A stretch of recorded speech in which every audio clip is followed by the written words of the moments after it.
Hello, hello, hello, and welcome everybody to another session of Pathfinder. We are going to be playing more of the Westmarch campaign today.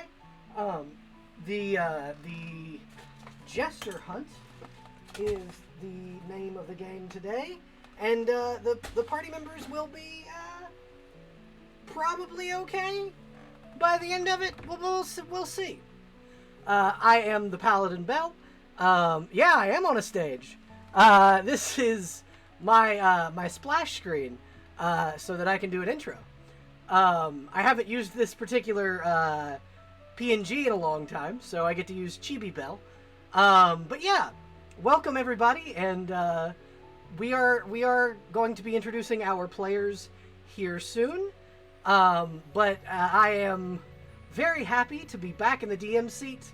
It is super fun to be here, and we're gonna go over and introduce ourselves.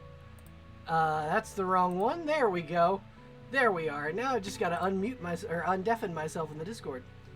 Our screen has gone Hello, over. everybody. Hello, Hi hello, there. hello. Um, welcome everybody. Welcome back to the table.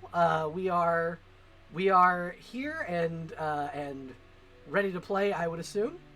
I'm gonna start picking on each of you now, and I'm gonna have each of you introduce yourselves and your characters. Starting with, let's go Fro. Why don't you introduce yourself and your character, and tell us where we can find you elsewhere besides just my lovely Pathfinder table. Alrighty. Well, hello. My name is Coldir Nathres, otherwise known as Frofro. I am a Twitch streamer. You can find me at twitch.tv/FrozenElementalV. I am playing as Tyrion Unexplored.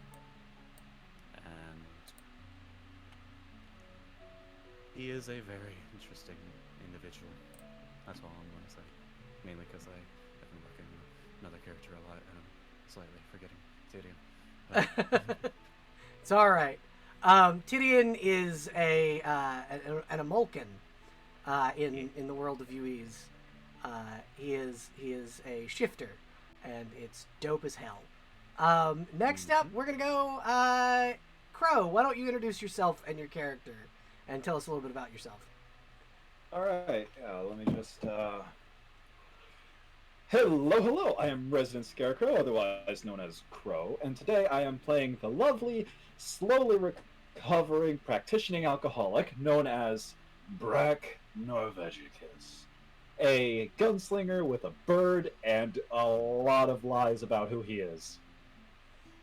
Wonderful. And where can we find you elsewhere besides just my Pathfinder table? You can find me on Twitter over at Strawborn, all one word, and you can find me over on Twitch over at Resident_Scarecrow, also all one word. Awesome. Yeah. Up next, we're gonna go with Flora. Why don't you introduce yourself and your character, please? Hi, my name's Autumn, see here pronouns. I'm playing Sparrow, who is, gonna fucking shoot this guy. Hell yeah. He also has a singer, a giant-ass bird. Yes, you slowly become a very big fucking bird. I'm sorry, I didn't mean to interrupt you. I'm just very excited Nope, about I'm singing. done. Where else can we find you besides the Pathfinder table? Twitch.tv/PaulFlora, and I'm also hosting on co-host at the same handle, PaulFlora. Wonderful. And next, let's go with Miss Huffy. Why don't you introduce yourself and your character? I'm Miss Huffy. I play Sophie Melody, the little rat folk with a gun. Wonderful. And where else can we find you instead of just the Pathfinder table? Twitch.tv/Miss Huffy. Thank you very much. And now, finally, Claire. If you wouldn't mind introducing yourself and your character, please. Hello, I'm Claire here. I'm playing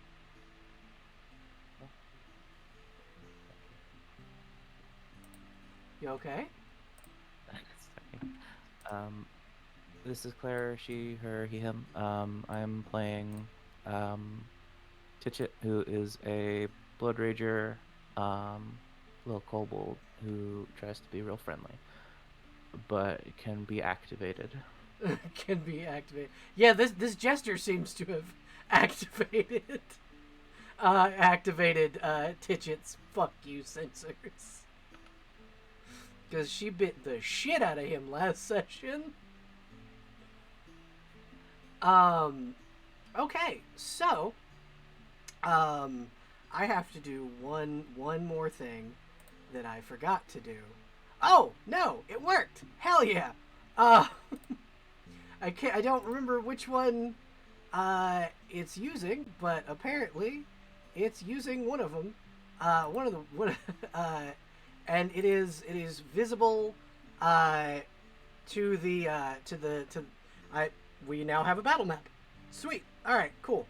None of you look at the stream because the secrets are visible to the stream. As much as I want to cheat, I kind of can't because my Twitch is being a bastard. Thanks, Twitch. The Funny one enough. time I will thank you for being a bastard. I was looking, but I was zoned out a little bit, so I did not register anything that was on screen. Okay, good. Okay, good. Wonderful. Okay, so last we left off, we were in the middle of combat. Titchit, since you rolled highest on the new initiative order, you are up first. I just gotta change the music real quick. Let me double check that. Okay, yeah, I have it on the wrong one. So I'll go over to that one. Ah, that's the Discord. Nope. There we go. Okay, cool. Now I just have to go and put it on some better music for combat. There we go. Yeah, so Titchit, you're up first.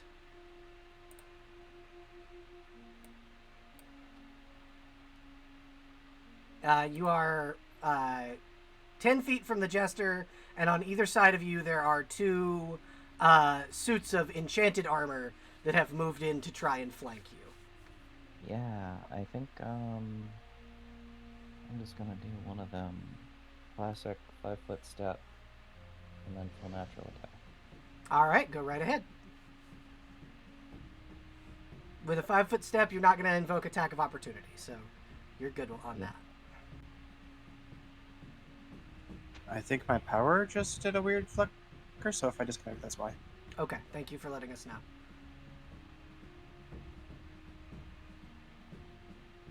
Alright. Although actually, you know what? I don't think I can full attack because in Unchained, a step action.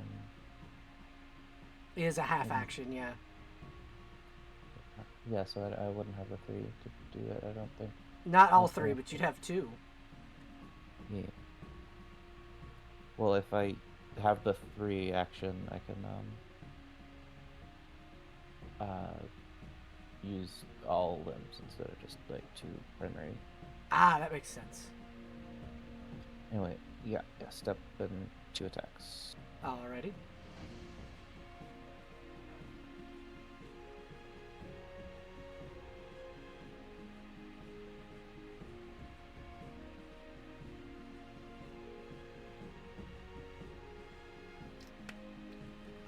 Okay. So that's how much total damage? Give me a second, just let me check his... Oh, okay, so... The first one hits... That would only be 2 attacks, so like, I was thinking, either we use the first roll from the first set, or the... Let's use the first roll, 2 rolls from the first set, because both of those are going to hit. Cool. And I wouldn't want to cheat you out of the 2 hits that you got. Yeah, I don't think I have any other modifiers to apply. Those are all in my macros already. Okay, cool. So that's 14 plus 16 is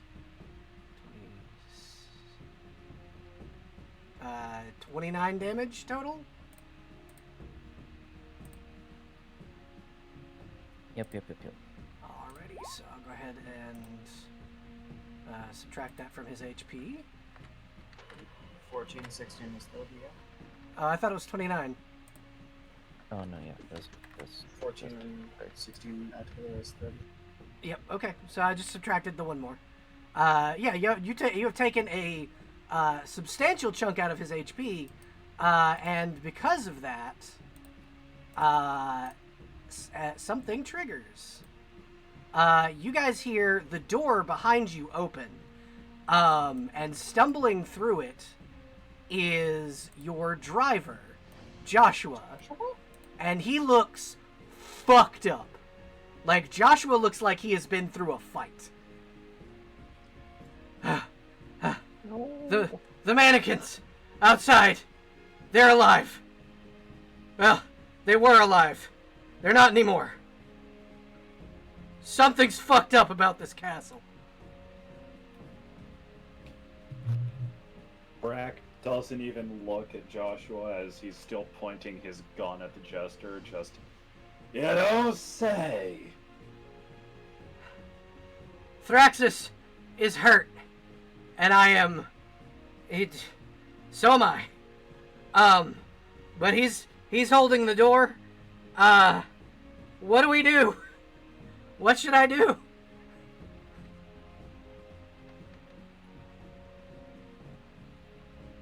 I mean, if you listen to me, I'd say patch yourselves up, barricade the door.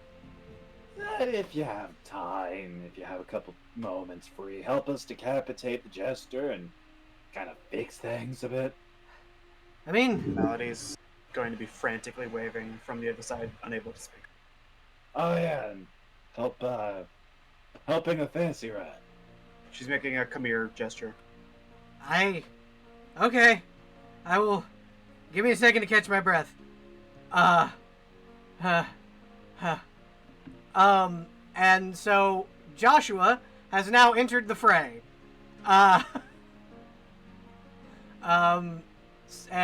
Titchit, you have a half action left. What would you like to do with it? I'm not sure there's much I can do. Have you already used your breath weapon? I have more breath weapon uses. Okay, then a breath weapon is a half action. It's like a cantrip. Well, damn. Yeah, he keeps moving away. Let's let us salt him. Wonderful. Go ahead and I believe I gave you, yeah, there you go. 14 more points of acid damage. Let me roll to see if he dodges said acid damage. I think I have the DC written down.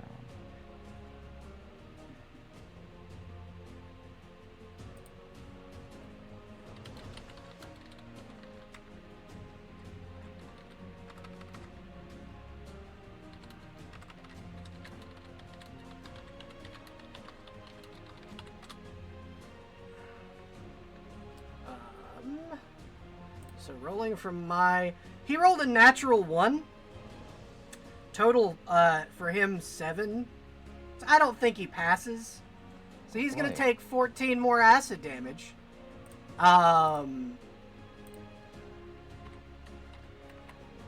And he is now stuck where he is. And Malady, you are no longer silenced as he can no longer maintain concentration. Hell yeah, fuck you. You also notice the dress disappears. Hopefully I have my own underneath. Yes, your clothes are still there. Okay. It was on top of your clothes. Why didn't you put it back? I was trying to get rid of it. I didn't know you could get rid of it. I got rid of it. Yeah, I have the power. Cool. Yeah, so that's... Yeah, there's salt in that whole area right there. All of that is salt. Don't if you keep giving your monitor lizard status effects, I will make them permanent.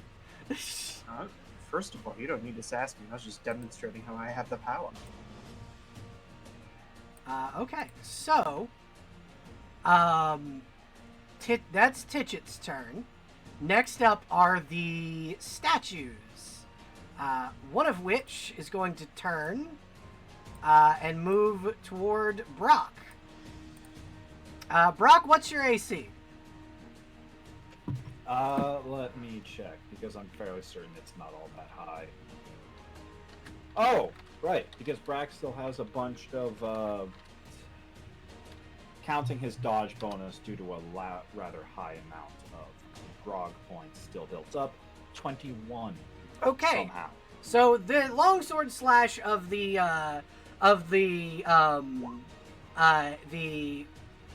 first longsword slash of the golem misses, and Brock, you do not get hit with the first one. It does, however, have 2 attacks. I'm willing to bet the second hits. We shall see. That's a 16, so no. Oh yeah, good question from Claire. Attack of opportunity question for Titchit. Was Titchit within 5 feet of the? Yeah, you actually would get an attack of opportunity on the statue. So go ahead and roll.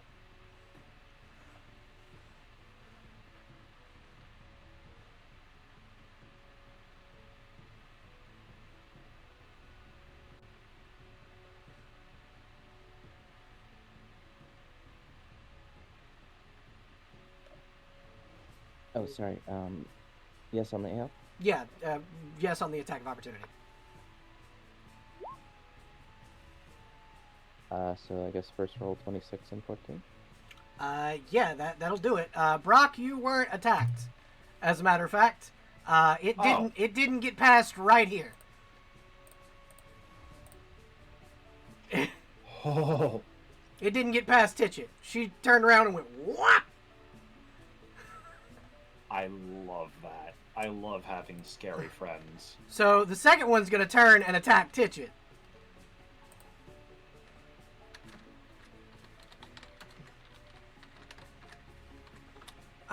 Does a 27 hit your AC? Probably.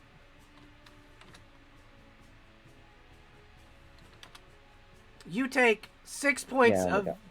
You take 6 points of slashing damage from the first attack, and that's a 27, so that's also gonna hit.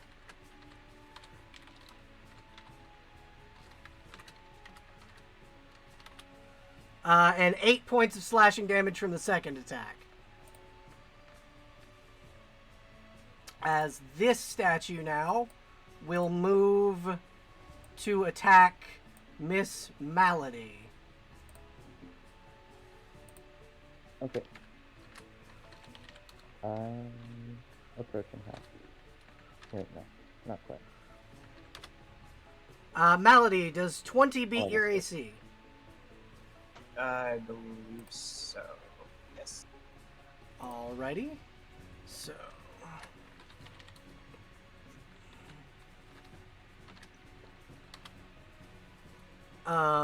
You take 13 points of slashing damage as it hits you with its two-handed sword. But this one only has one attack, so you're not gonna have to deal with the big ones. However, this one is going to attempt to come up and do the same thing. Attack of opportunity from Brock. You know what? Yeah, actually. No, actually, it was here. So. It was here. Oh, it was here? It was spot below, yeah. Then. Or I thought it was. Then who would get an attack of opportunity? Brock. This one right here, I think. The one that he's moving Brock's out of the gun threatened only range has a of. range of only has a standard range of like 30 feet, and that thing is exactly 30 feet. So So what? Goes yeah, it was right here. Okay, this distance is 5 feet. What are you talking about? 30 feet. It hadn't moved. Like it was technically here. The one that's. Oh, okay. And it's then leaving Brock's threatened square? No? it is okay. Is What it not? is how far Is is Brock not right here for you? No, Brock's over here. I'm right Brock, here. yeah, Brock's over here and like, has not even- moved. Even on the stream, Brock is under the clown for me. I'm very confused. Yeah, What? yeah, Brock hasn't How did you- moved. What? You were Though- over here this whole though- time for me. What? I'm so confused. Though I was wrong, and Titchit does get an attack of opportunity. Huh. Oh wait, Titchit only has one reaction a turn, so never mind.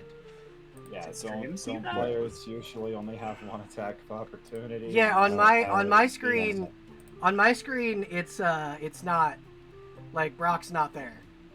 Did anyone else on stream see that? I hope so. That was fucking weird. That Anyway, sorry about that. might have been a No, glitch I accidentally incurred earlier. Ah, no worries. My bad. Autumn, you had said something? No, I just hadn't noticed the thing Holly's seeing. Ah, okay.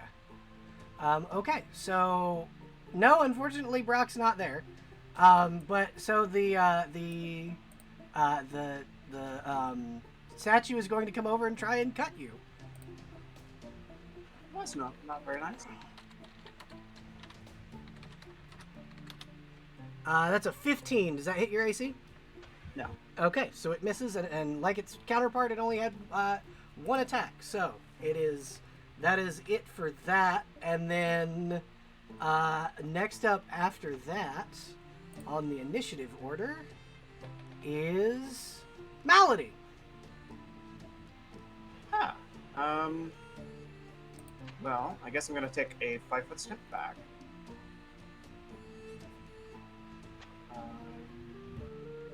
Let's see. And I guess I'm just gonna shoot this one up here. Okay. This will be a flaming ordnance, I think. Okay, go ahead and roll me an attack roll, please. 14 versus AC. Yep, that'll do it. That'll hit. 22 damage then. Okay.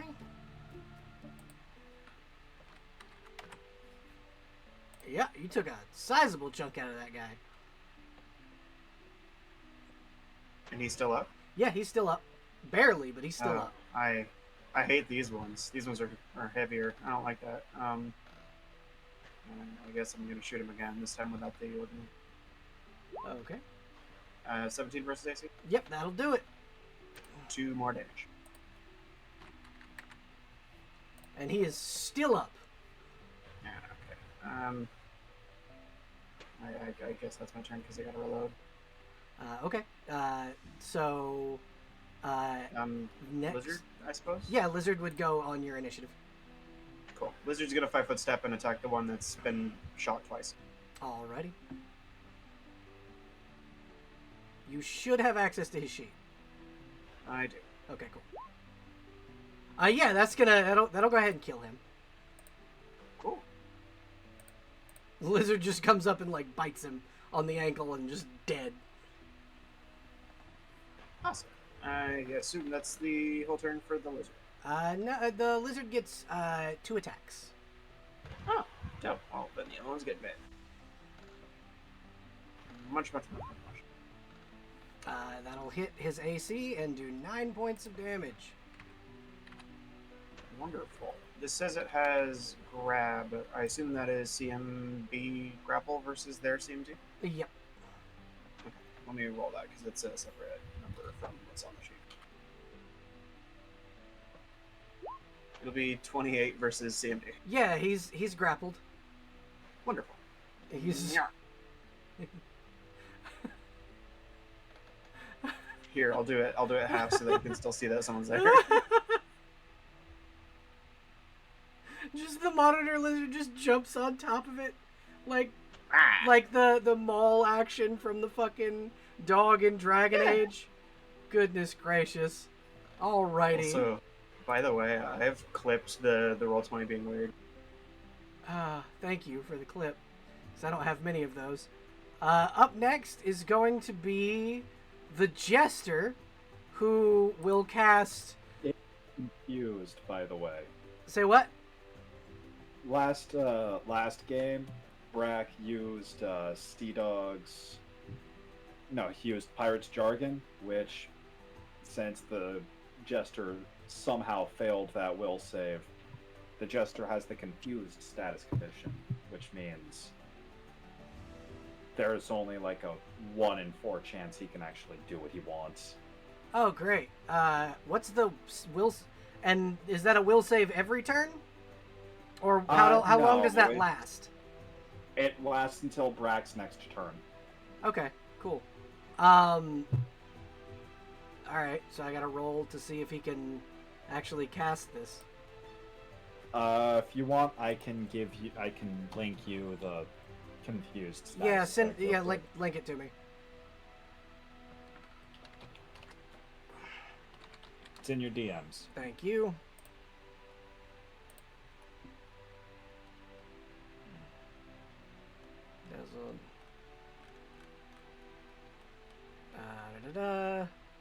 Okay, cool.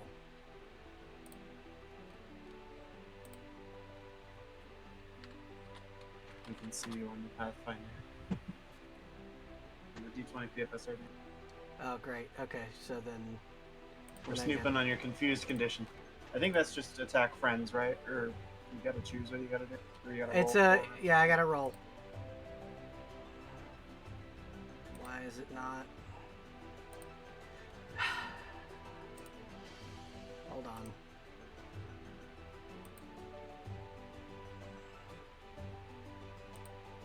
Oh, it's because it opened it in the wrong tab. It was meant to open it in this tab and it didn't. Okay, cool. So he rolled act normally, so he is going to cast Create Water just above him to drench himself to get rid of the salt. And then we'll cast, let me see, what do I want? What else do I Are want? they casting defensively? Oh, shit! No! Titch it. Oh wait, because this is still the same turn, so Yeah, no attack of opportunity. Yeah. Drat. So then he is going to cast.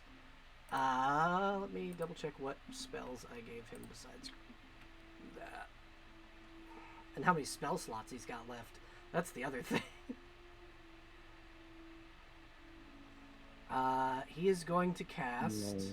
I may invest in combat expertise to get my dexterity actions for that.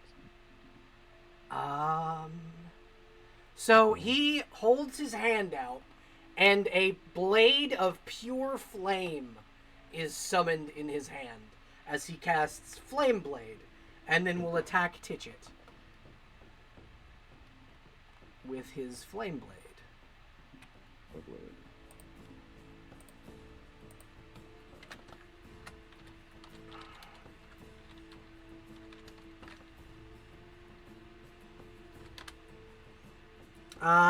I'm gonna assume a 10 doesn't hit your AC. No, 23. Yep, so that's all he can do. He attempts to slash at you with a blade of fire, but you deftly dodge it. She's doing the Tasmanian devil thing. Yeah, absolutely. She's just spinning around in circles. Okay, so next up in the initiative order is so it would be the Jester, and then Brock, you're up. Hell yeah. I'm going to have Brack, hold on, let me just double check, make sure I am in gun range. I am indeed within gun range. You know what? I'm actually just gonna have Brack take it. 5 foot steps are a bonus action, right? 5 foot steps are in fact a half action, yeah. Awesome. Take a 5 foot step, that way he's just in slightly better range. And oh boy. So because I remember what Brack's actions were last session, first action, reload. Yep. Second action, I would like to. Yeah.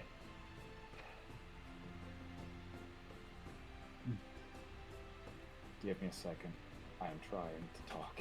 You're I'm having okay. trouble talking because I am just in one of those days. You're okay. Anyways, have him use the double barrel attack against the jester, aiming, center mass, Okay. and it auto rolled my 2 attacks for me, and I'm gonna have to Both of those edit hit. how this. Yep, and that would be a total of 17 damage because that's Alright. there's a bug on that thing where it says second barrel, and I'll have to edit that. All right. The jester takes a solid hit to the chest as another lair action will happen. As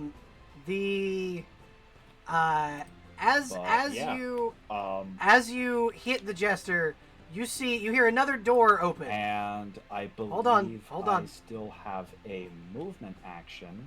Hold on, Crow. You do, but I would a like lair to action move is happening first. Right here. Okay, Crow. Buddy, I was doing a thing. Before you move, real quick. Everything is very quiet. Did I say something? Oh no. Can you hear me now? Am I quiet? Oh. Sorry, just Brack suddenly Yep. snapped back to where he was. I accidentally was muted. Didn't mean to be. Ah. So before you move, a lair action happens because you've gotten the jester down to a certain amount of hit points. Certain threshold. Yep. As when Brock fires the gun and hits the jester, you hear another door open. This time from the left side of the room, and coming into the room is a beautiful woman, drow. She's about 6 foot, and the jester kind of looks over and goes, "My lady, I can handle this." And she goes, "No, you cannot. Who are you people, and why are you in my castle?" Well, long story short, we are a group of misfit mercenaries hired by Lord Tevelian of the Fae to take his mask back. I'm going to have to decline your attempt to steal what is no longer Tevelian's. It belongs to me. You got a deed? I have a Or, like, contract. A receipt? Yes. Can you bring it here? She will hold her hand out, and a very old-looking piece of parchment will appear. Yes, I can. Like near me or near her? It'll appear in her hand. Well, then come here. I gotta read it. Okay, Brock, you can now move, if you would like. Yeah, y'all can keep fighting. I'm gonna stall this lady. Just right there. So it was reload, shoot, move. Are movement actions counted as my 3 standard actions?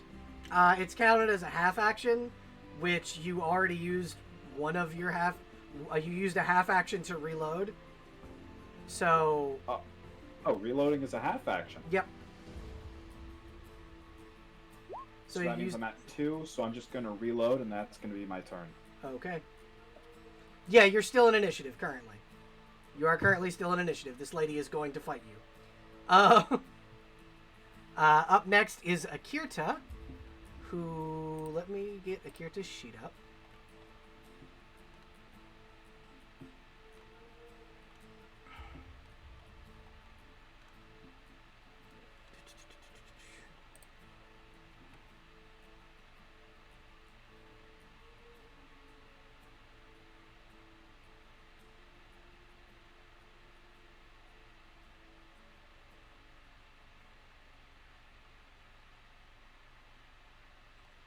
Roll20 is taking forever tonight, apparently.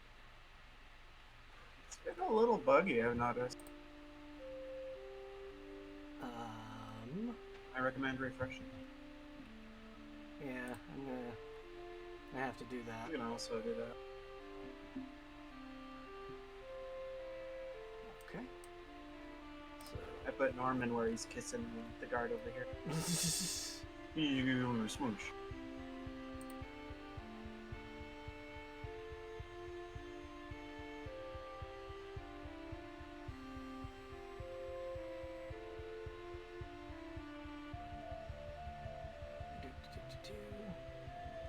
Yep, still taking forever to load, even after. Okay, there we go. So Akirta is going to cast forbid action cast on the jester, and I will roll the save for that. Let me see what that does.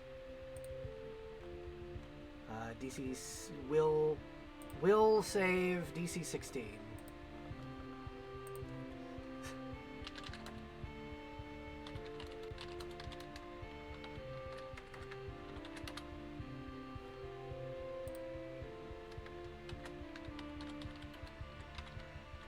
Unfortunately, will saves are not the Jester's forte, especially when he rolls a fucking natural 1, so he can no longer cast spells.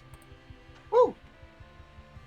And then, other than that, she is going to...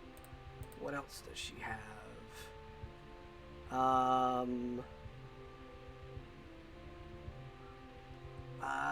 Yeah, so other than that, she's just gonna kind of stay back and kind of keep distance from the Jester.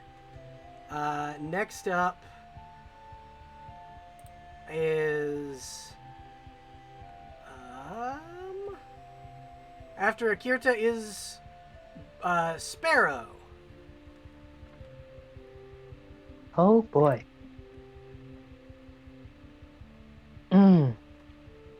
So much is going on. So you've got two living statues, one of them being mauled by a monitor lizard, the Jester, who is very close to death, and now a vampire, because she is very visibly vampiric.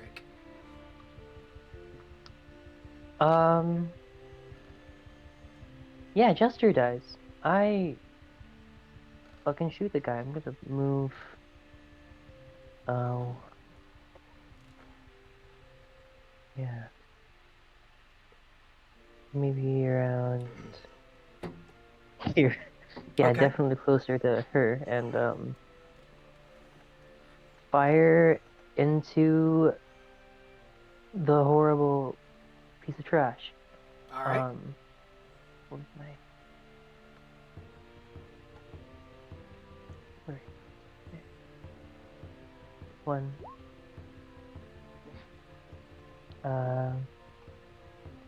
20, 21. Okay. And 31 hits. Yeah, all three of those are going to hit. What is the total damage on that? That's 23... That's 36 damage. Okay, yeah. So the Jester goes down. However, because you killed him and you didn't cut his head off, you see up the center of the mask a large crack. Oh.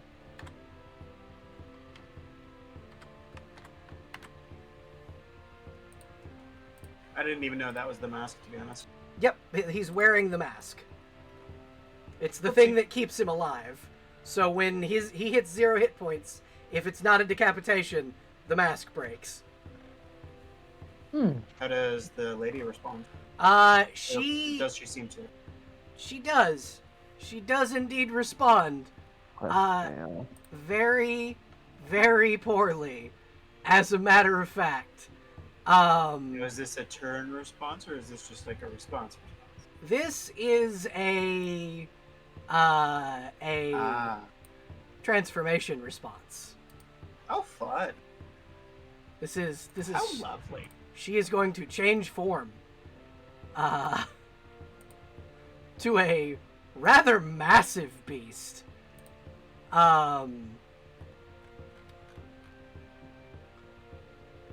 So I'm gonna go ahead and switch tabs because I just realized I'm visible to the stream by doing all my thingies. I'm sure that's a normal transformation that does not mean anything bad's gonna happen.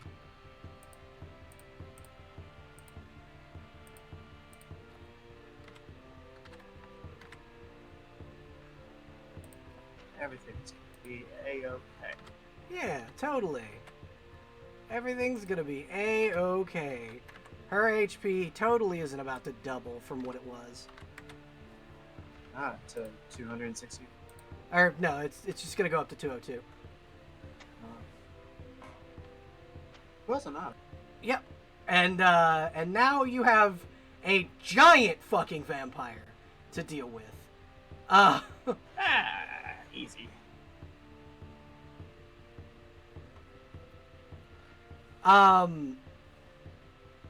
You hear her let out a howling cry as she begins to sob because you have killed the jester, and then slowly her body begins to transform.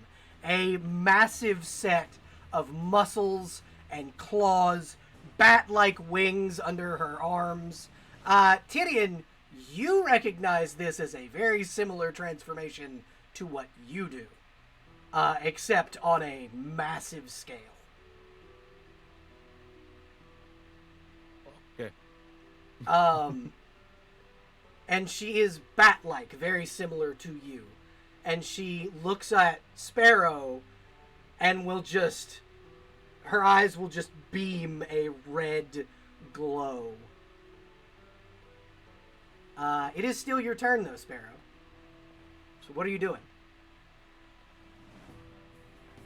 Yeah, that was just one attack. action. Yeah. Wow. Okay.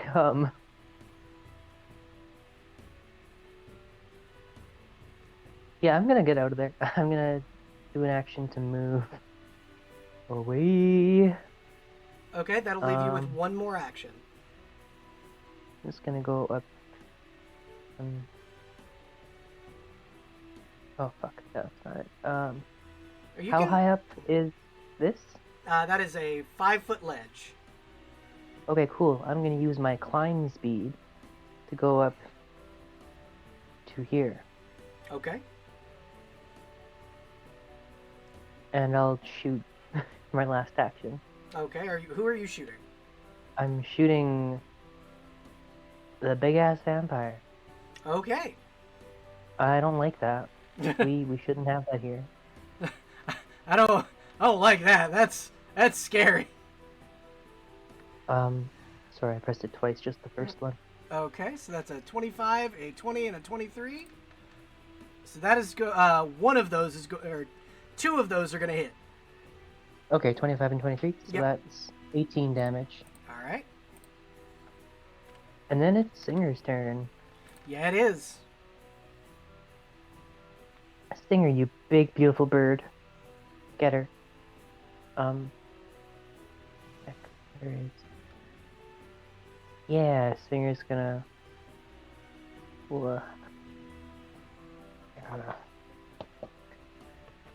Sorry, 1 second.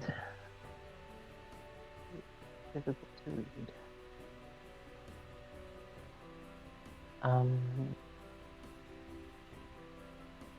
Yeah, no. Straight up cannot read this. Feet. And where is that?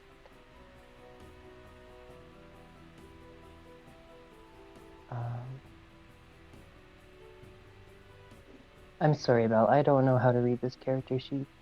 Give me 1 second, and I will tell you what Singer can do. I'd like Singer to swoop in and, attack. Okay. like in the attack. The actual attacks tend to be lower on the sheet than you think they will be. Yeah. Oh, 2 talons. There it is. So Jazz definitely hands. that far. Yeah, to about here. Because I believe in my big badass bird and makes that attack that definitely misses. Yeah, that's definitely gonna miss. So your big badass bird has 2 attacks, so you can attack with you can attack again. It's the wrong sheet.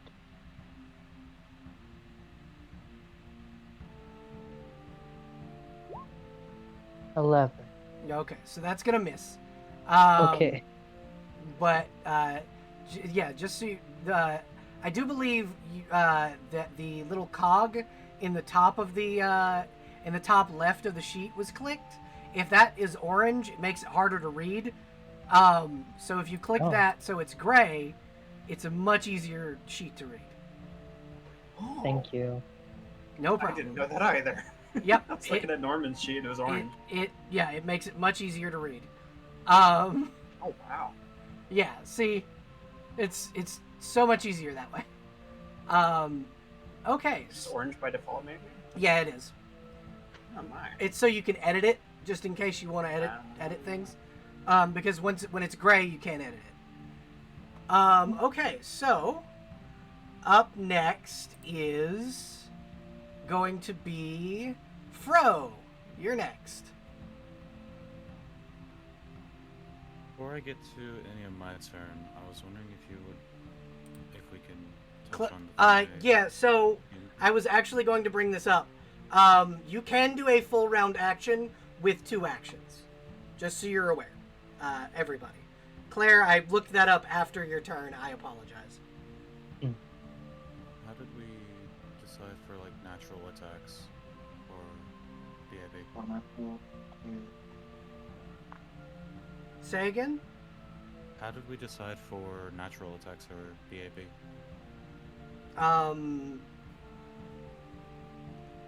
Clarify what you mean. Sorry. I remember. I may be misremembering. By all means, if I am, I'm okay with it. But I distinctly remember you or us coming to a conclusion that if I wanted to do just my natural attacks, it would cost 1 action, and if I wanted to do just my BAB, it would cost 1. Yeah. So yeah, okay. Yeah, that's how that works. Okay. Pardon. Alright. You're right. If that is the case, seeing as he is in his transformed state, this happened at the beginning of combat. Yep, I remember. Just before combat, yeah. I think he is just going to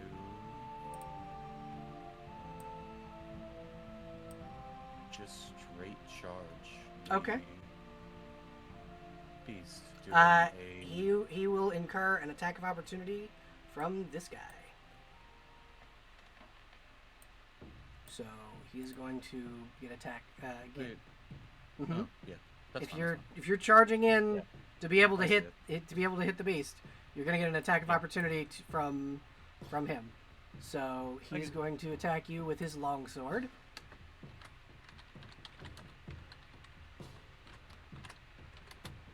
And that's going to be an 18 versus your armor class. Does not hit.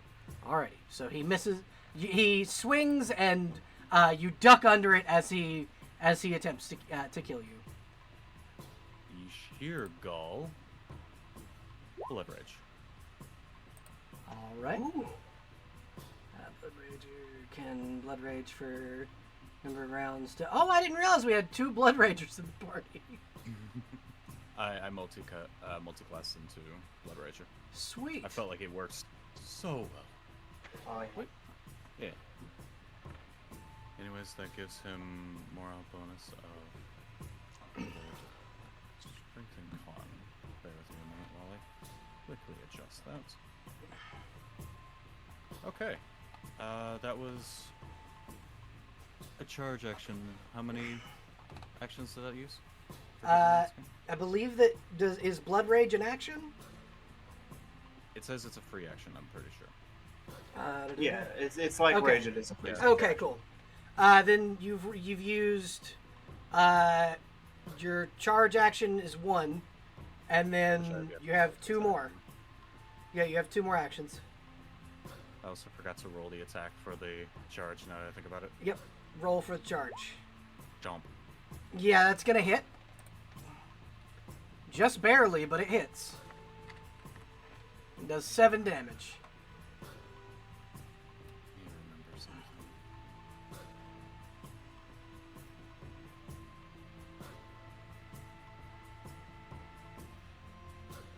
Okay. I recall. Yeah. I was just trying to remember exactly how many natural attacks I had. I'm just going to use the other 2 turns to... Sorry, I was zoned out whenever my turn started. Sure, I'm gonna okay. use my other 2 turns to just use my full natural attacks. Okay, go right ahead.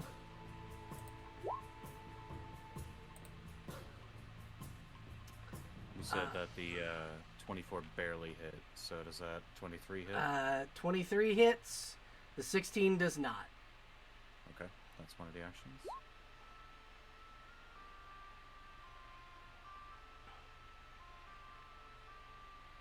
And then, yeah, none of those hit. It's just gonna be just the 23 hits. Okay. So that's gonna be my turn. 6 more points of damage. Again, All right. apologies. I was You are zoned out okay. for some reason. You are all right. Okay, and up next, after that, is going to be the vampire. Actually, no, the vampire went earlier. Sorry, I was reading it wrong. Next is Joshua. Joshua is going to attempt to enter the fray by moving up to right there. He's going to Ooh, is drink. Joshua getting close? Yeah, Joshua's getting closer. He is going to drink a potion.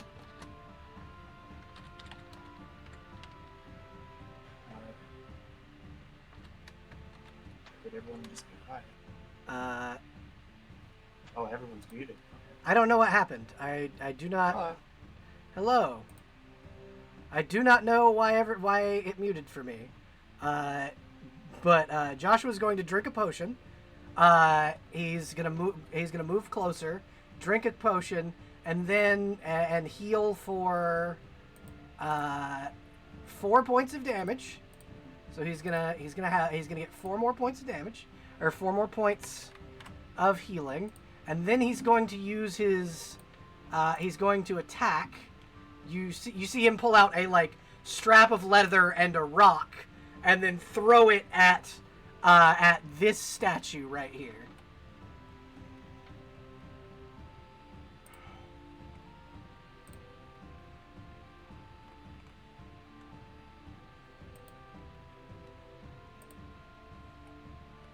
How's he do? I have to double check his sling. His stats for his sling.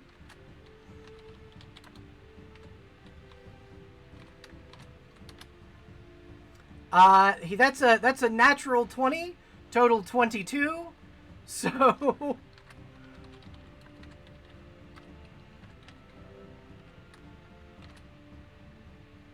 1d4 plus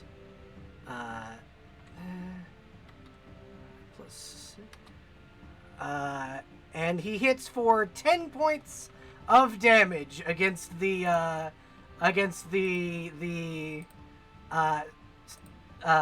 frickin' against the living armor. Living armor, you see one of its arms fall off as he strikes it with his sling, and he just kind of yeah, I fucking did it. I hit it. And that will be Joshua's turn. Up next is back to the top of the turn order. Titchit, your turn.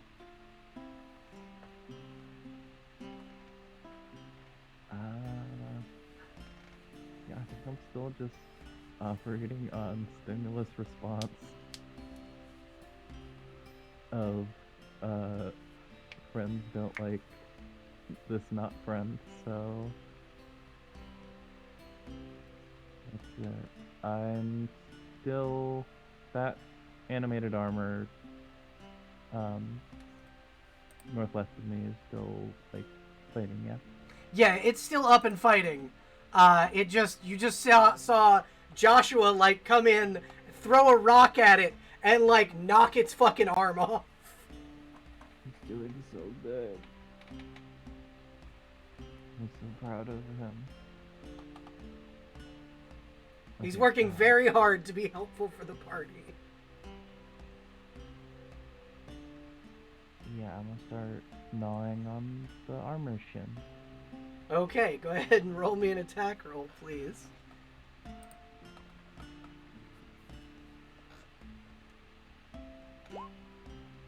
That first attack immediately kills it.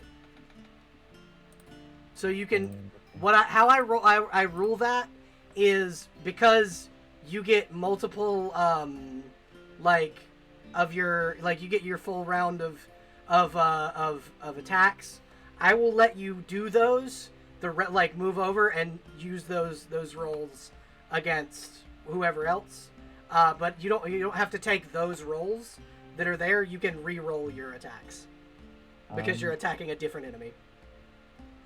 Yeah, I should take the first two claw roll. Okay. So the second claw roll you do take, it does not hit, and then you can re-roll the rest of them. Yeah, okay. Then fight or can't fight.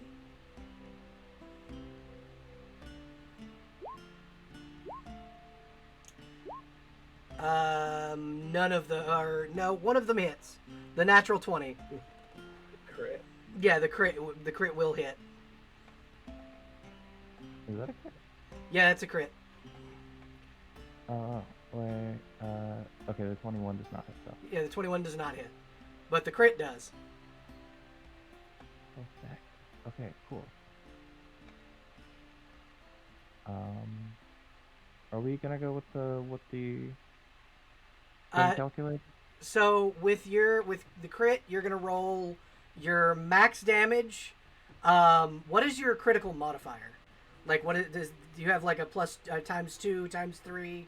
Everything is a ×2. Just okay. natural So what you're gonna do is you're gonna roll damage and add your max damage, whatever your max damage before modifiers would be, to that.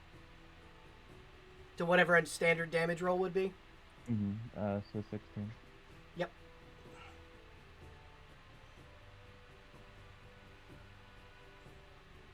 And then what do I add after that? So you add, you roll damage and then add whatever your max damage would be to a standard damage roll. Okay, so that's 30 in total. 30 in total, okay. So she's gonna take 30 damage.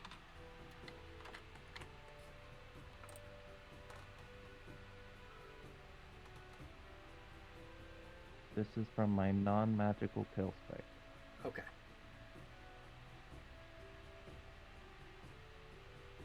Only my claws count as magical at this point. Okay.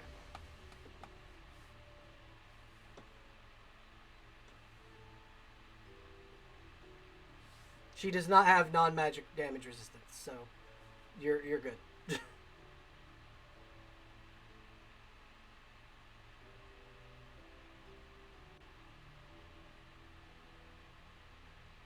Is that your full turn?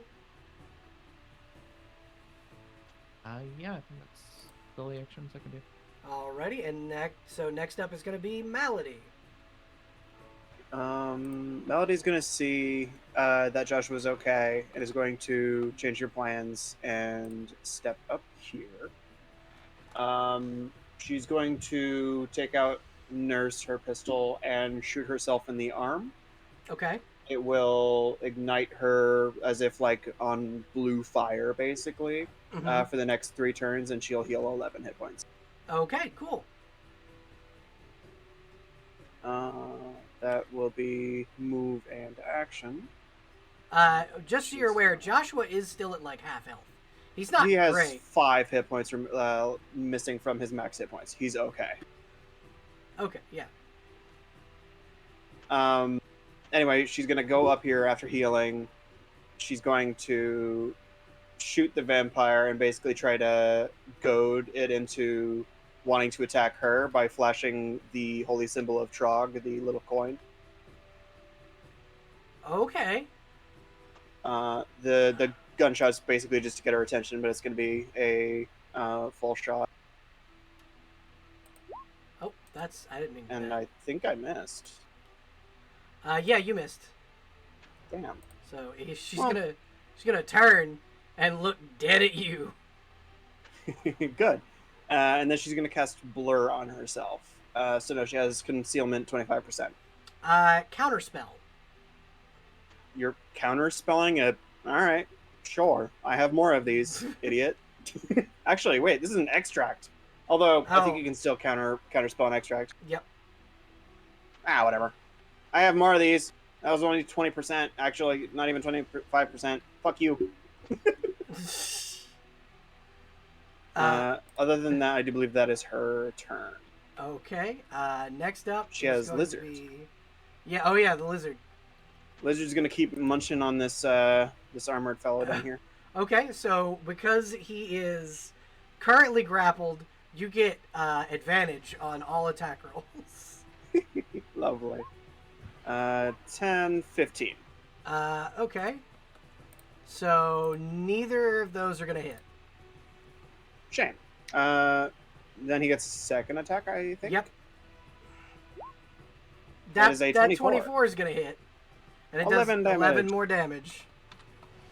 And since I think it has so does grab, if you keep hitting something that's already grabbed, does it improve the grapple to a pin? No, it's still a grapple. Okay. Never mind. 11 damage then. Okay. He the living armor goes next, and because it is grappled, it gets advantage on its attack rolls because it's right up on top of your lizard.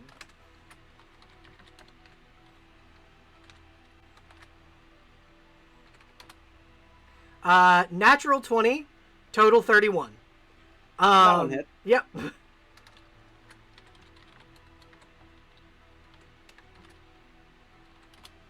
That's going to be 9 points of slashing damage against your monitor lizard. And then it only has one attack, so that's that. Up next is Akirta, who is going to cast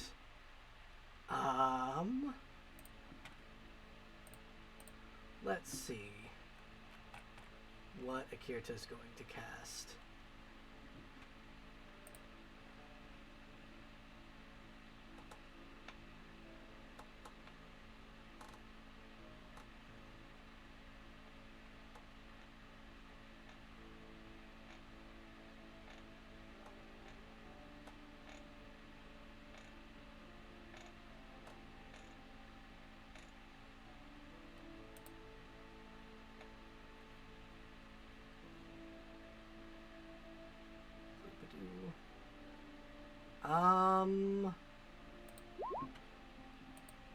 Let me just see what that does. 16. Target takes a minus 20 penalty to its next. Yeah, Akirta's going to cast Bungle on the vampire, who is going to waste another counter spell to actually, because she used a reaction, so she can't counterspell it. So she just has to fucking roll the will save. That's what you get for trying to counterspell my blur.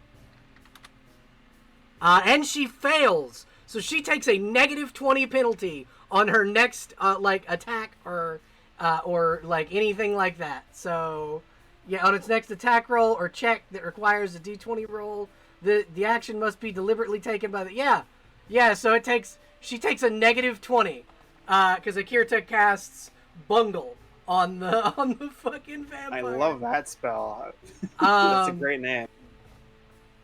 The vampire is going to angrily attempt to charge, because it is now the vampire's turn, is going to angrily attempt to charge, granting attacks of opportunity from Singer, from Tyrion, and from fucking Titchett, and I believe Brock, is she 30 feet from you? One way, multiple ways, but yes, she is 30 feet. She is more than 15 feet away from Joshua, so he doesn't get one. But yeah, all of you get attacks of opportunity.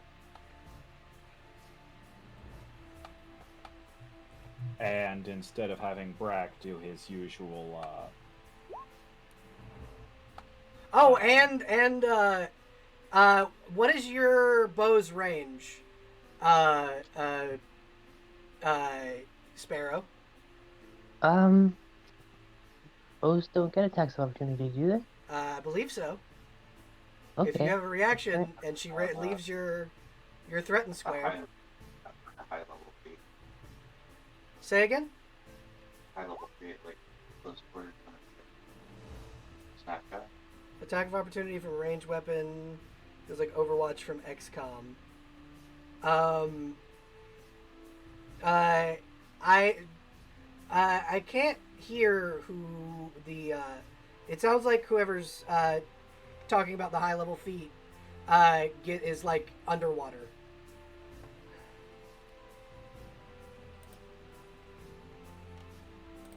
Awesome. You're alright.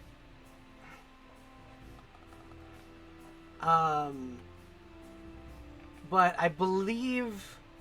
Let me double check. I will double check that. That's the wrong. Regular rules, I think ranged weapons don't normally, but like if you want to, it's basically like Overwatch from XCOM, if that makes any sort of sense.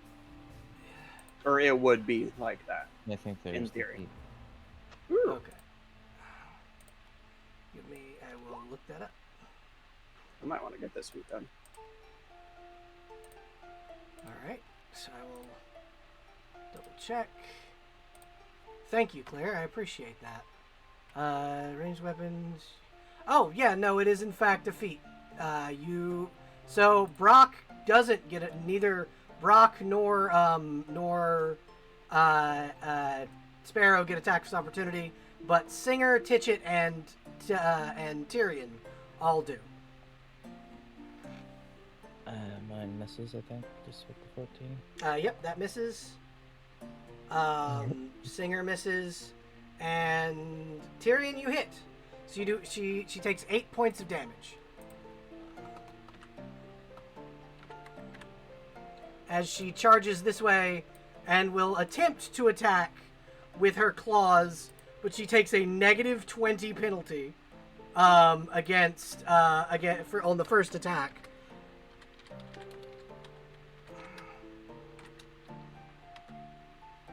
And 1d20 minus, so that's a 2 against your armor class, so I'm assuming that misses. Yeah, that misses.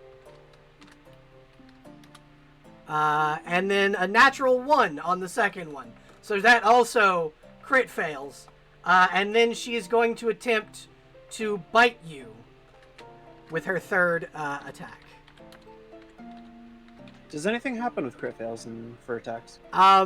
It not other than the fact that she absolutely doesn't hit you. No. Okie dokie. And then her final attack is going to be a 27 against you. That one does hit. Yeah.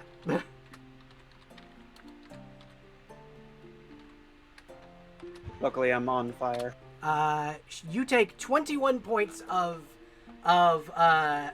damage, and she will heal 21 points.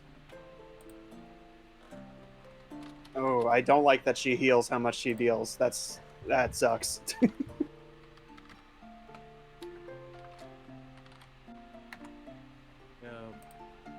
Belle, you just Yes. reminded me of something. Yes. I picked up the Blood Feast. So the attack that I just did, seeing as one of my bite attacks in my last turn hit, Uh-huh. it gained a +1 morale to attack and damage rolls, so that's 9 damage. Okay. She still just healed 21 points, so It just reminded me, that's all. Yep. Sorry. you're all right. So she heals the amount she deals via a bite attack. But her claws don't heal her. Should it also just bite a flaming rat? Yeah, she is very upset that her meal was on fire. Does she take damage from that flame? No, this Okay. flame is for healing me. Okay, cool. So she's just burned fur. Okay, so up next after her is after the vampire would have been the jester, and then next up is Brock.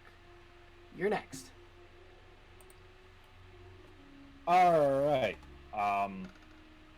Because she is still within range, the vampire lady at least, Yep. I am going to do my double bite attack. Alrighty. So one of those hits. The 24. Awesome. That means only one of them deals damage, but Yep. still. And then you have to reload, so 6 damage. Alrighty. So she takes 6 points of piercing damage. And I would like to reload with the silver bullets Brack Okay. decided to grab not too long ago. Okay, so these are going to do double damage. Hell yes. And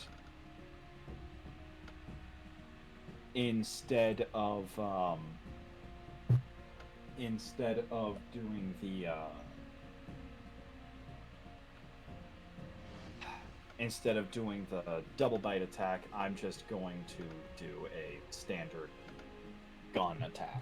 Okay. That's a nat 20. Alrighty, go ahead. Hell and- yeah. So you're not only are you doing double damage, you're gonna roll your damage, then double that, and add what your max damage to that attack. Is Howler a regular pistol crit range? Because that's ×4, is it not? Oh, It is actually. Oh, it is actually okay, just- so- it only so you're- crits on a 20. so you're gonna add your max damage 3 times. Awesome. So that's This is gonna hurt. Guns are so good for crits. This is gonna hurt like a motherfucker. 8, 16. Oh, and I have to double what I get, don't I? You have to double your rolled damage. Just your rolled damage, not your max damage. All right. So it's double rolled damage plus your max damage 3 times.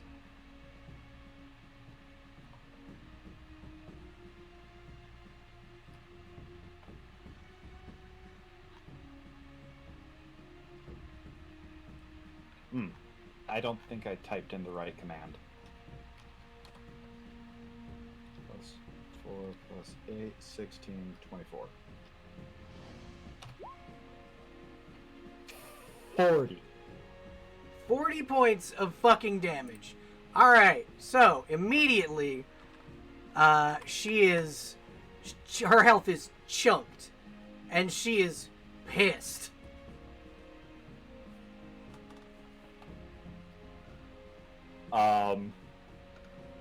Brack will give her a bit of a rude hand gesture, before loading his last 2 silver bullets in, and that's going to be all of his actions. Alrighty.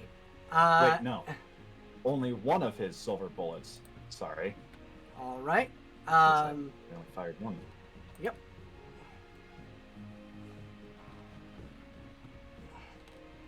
Okay, and then up next is Sparrow.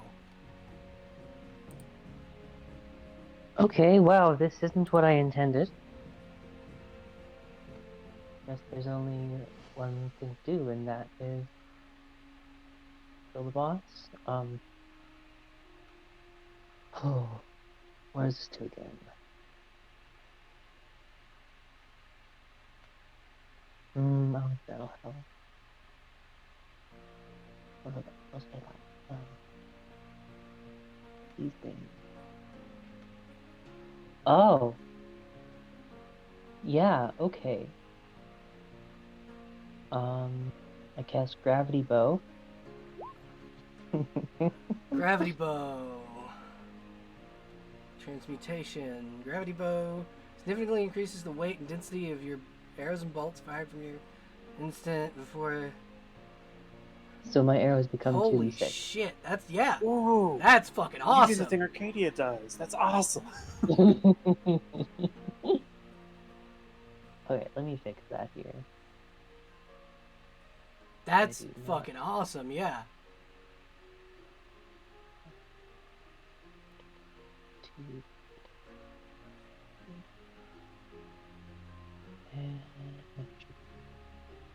Okay, yeah, so that is a spell casting, hang on. I had this whole thing planned out when we last played, and it's been a while. Okay, here we go. Gravity Bow is one standard action. That is 2 actions in my turn? Yep, you got 2 more actions. Oh, I have 2 more actions. Okay. Yep, because you haven't moved and What? you haven't done anything else. You just you just cast the spell, so you're good. 2 more actions. Okay. Oh boy, am I ever going to shoot my bow. 1 action, 3 attacks, 25 would hit. Yep, with 15 piercing damage. Yeah. Ability to miss. My last turn. Oh, okay, let's see. 24 hit? Oh, The 25, a 24, and a 27 all hit. awesome. So that's 25, 38 damage. Holy shit. That is a good chunk of Excellent. damage. Y'all are fucking her up. And Singer, uh-huh. go help the wyvern. They probably need help out there. Okay, so you're just having Singer go outside? Yeah. Alright, so we're just going to move Singer out this way. Excellent. So Singer and Thraxis are going to be defending the outside of the castle. Sounds good. Wonderful. Up next is Joshua. Joshua is going to move this way, his full movement, and will kneel down by the jester, and will, because you guys told him that you needed the mask, so he's going to cast Mending and then cut the jester's fucking head off with his knife. Nice. I Oh, got what? it! And he will hold up the fully fixed mask. I got it! Oh my god. So, question: is the enchantment still on it? What did you say, Autumn? Claire said this thing. What did you say, Claire? I'm sorry. I want to hug him. And then, yes, the enchantment is still on it because the mask didn't fully break. It just cracked. So he cast mending and then cut his head off, and then he got the mask for you. Because that's his job. He's supposed to be helping you. So he's just like, I got it! And that'll be his turn. He, like, stuffs the mask in his backpack. And then puts his little knife away. I wish I'd known we would meet him. He should have been my squire. You can take more than one squire. Oh my gosh, I can be polysquirist? You can. You can have more than one squire. If you want Joshua to be your squire, he can be. That will just make him your, like, permanent hireling. And then I can make him and Moki fight. You can. Like You can make them Pokemon. train. Okay, that is the end of... Go, Joshua! That is the end of Joshua's turn. And will bring us back to the top of the round. Titchit, you're up. Okay, there's a big purple lady still attacking Oh, yeah, no, she's still attacking Malady. my queen. Yeah. Okay, cool. Oh, hey. You'd be flanking? There appears to be flanking. Yeah, you would indeed be flanking. So your attacks are now at advantage. Flank and bang. Literally, because you're only at about ass height. Are we doing advantage or? Yep. It's normally it's plus 10. What I do is I'll give you the choice. You can take the flat plus 10, or you can take advantage. Up to you. I thought it was normally plus 2. Yeah, it's so not plus 10 normally. I like to skew things in y'all's favor, especially being that this boss regenerates when she attacks. Yeah. Sure. Okay, so then when I do 2 claw macros, that's gonna be like the advantage and disadvantage. Yep. For the 2 attacks.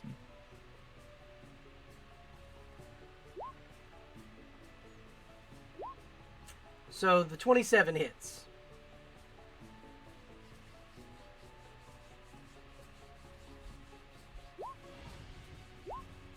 So yeah, the 27 and the 26 both hit.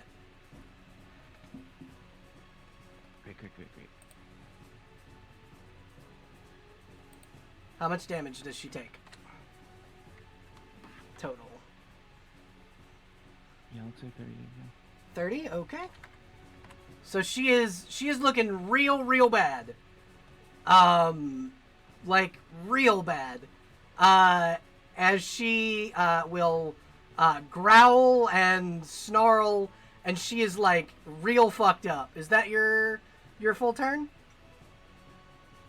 Yeah, that was a step and a full natural attack. Okay, Malady, your turn. Wonderful. Melody is going to take a 5-foot step, and while saying, "Keep coming, you dumb bastard," she's going to shoot it in the face. Okay, go ahead and roll me an attack roll, please. Wonderful. I absolutely will. Didn't Malady got get a a- new... well, fuck. Not yet. No, she hasn't. She hasn't gotten the chance to build the one I talked to you about, but she did crit with Nurse. Yep, she did. So that was with an ordnance too. Should I be adding the fire to the To the crit? max Okay. to the max damage. Okay, so this is times 4. So that's 3 max damages. Go ahead and tell me how you kill my boss. Would you like me to roll it first? Go ahead, yeah. I'm almost positive you're gonna kill it though. I know exactly how I want to go. I'll get into that in a second. Okay.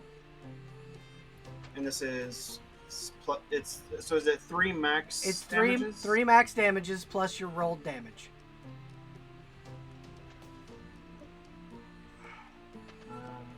I can count, I swear. Alright, rather than doing math, I'm just going to make the smaller numbers a whole bunch.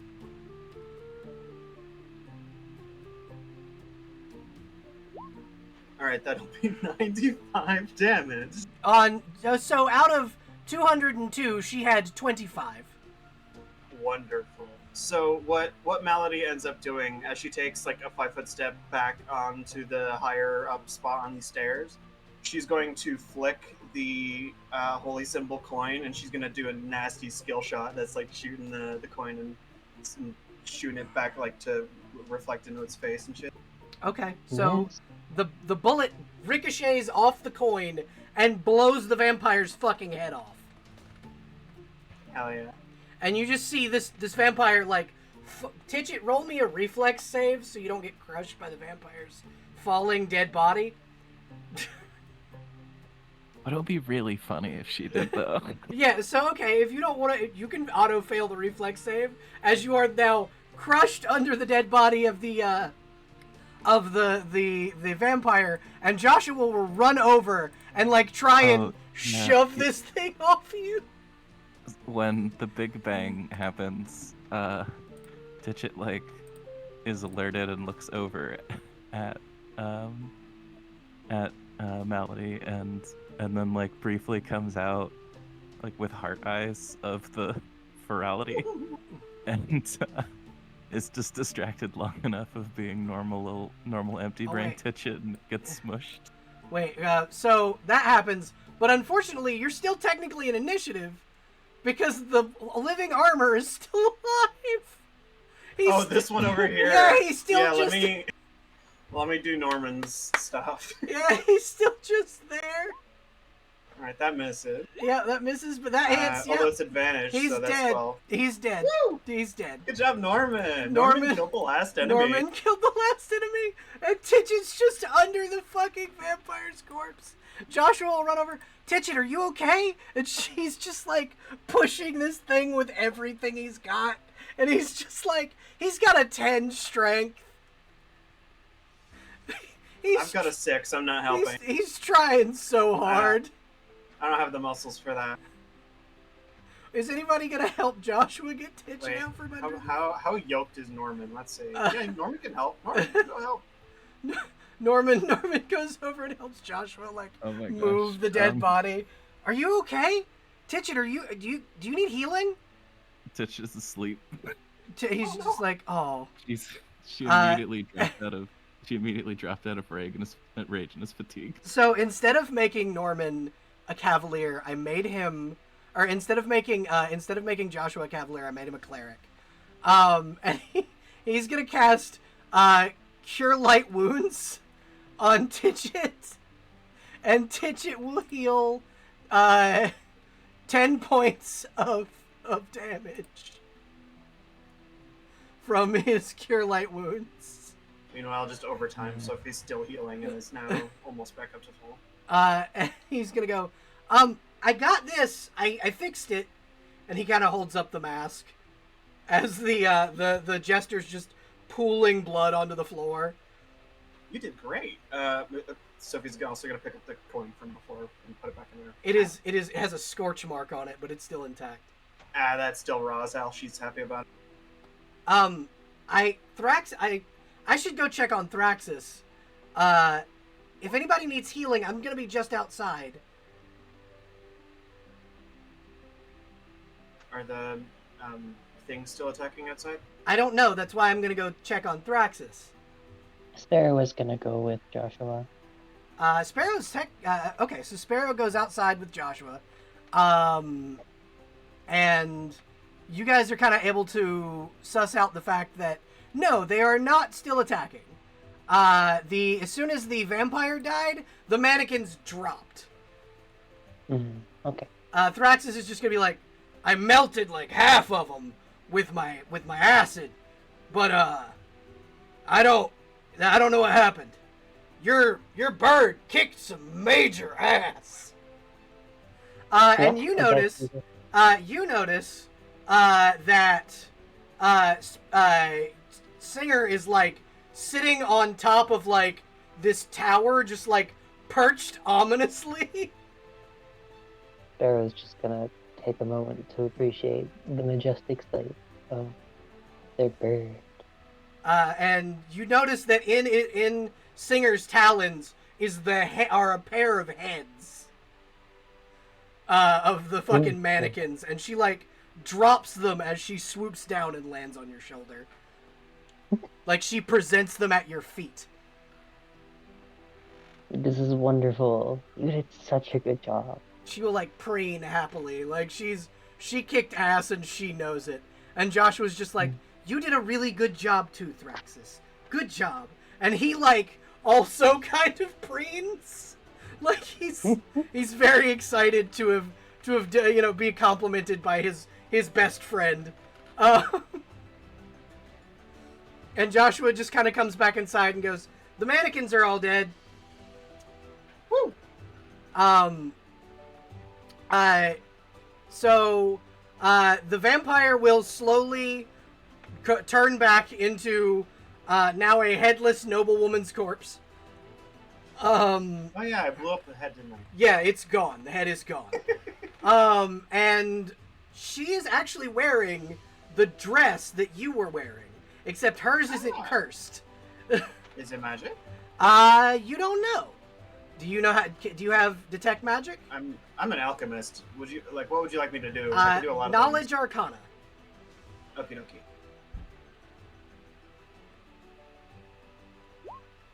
12. You don't believe that this is a magical dress, no. Actually, can I try use magic device? I have a much better roll for that one. Yes, you may. Wonderful. 29. Yes, I do have a much better roll. The dress is non-magical, but she's wearing a pair of magical bracers. Ooh. Gimme. You may, if you would like, you can either have Joshua identify them, because that's a spell he has, or you can put them on and see what they do. Ooh. Very tempting, but unfortunately the rat lady is not quite that dumb. Okay. Yeah, Joshua, give this a gander. I'm going to continue rummaging so he through will. her pocket. He'll look them over and go, "These are a pair of bracers of archery. They give it a basically they make you makes an archer that a little bit better at hitting things with their bow. So it's going to give you +2 to all ranged attacks using a bow or crossbow." He just kind of goes, "Sparrow, you might want these. They're not cursed." Yeah, okay. And he'll hand them to you. You have a pair of bracers of archery. Cool. And she also is carrying 200 gold pieces and 10 platinum pieces. Ooh. Sorry, what was the gold pieces amount? 200. Okay. And that is all she carries, are the bracers of archery, a longbow, and then the money. How many people are here? So it's In this 1, party? 2, 3, 4, 5, 6. Counting Joshua, 6. Okay. Oh wait, no, 1, 2, 3, 4, 5, 6, 7. Counting Joshua. And not counting Joshua or Norman? How many do we have? 6 total, not counting Joshua. Okay. I don't know how to do math. I'm just going to write it down and worry about it. Yep. Okay. And then, are you searching the Jester? That's probably good by now. Okay, so Miro the Devil's Jester. Let me see what he had, because I know I gave him magic shit.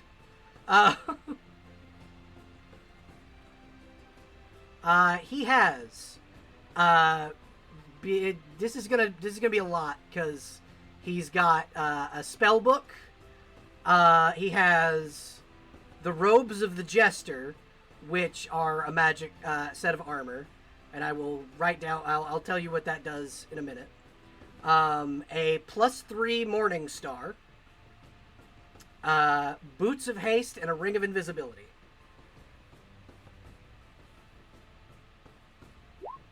All right, I got it all. And then he also carries he also carries 20 gold pieces. Okay, now I've got it all. Alrighty. Are you going to look through his spell book to see what's in it? I'm probably going to copy down most of the spells in here, so yeah. Okay, so I will send that to you.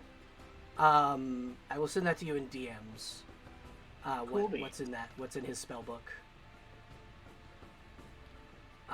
He is an amalgamation spellcaster.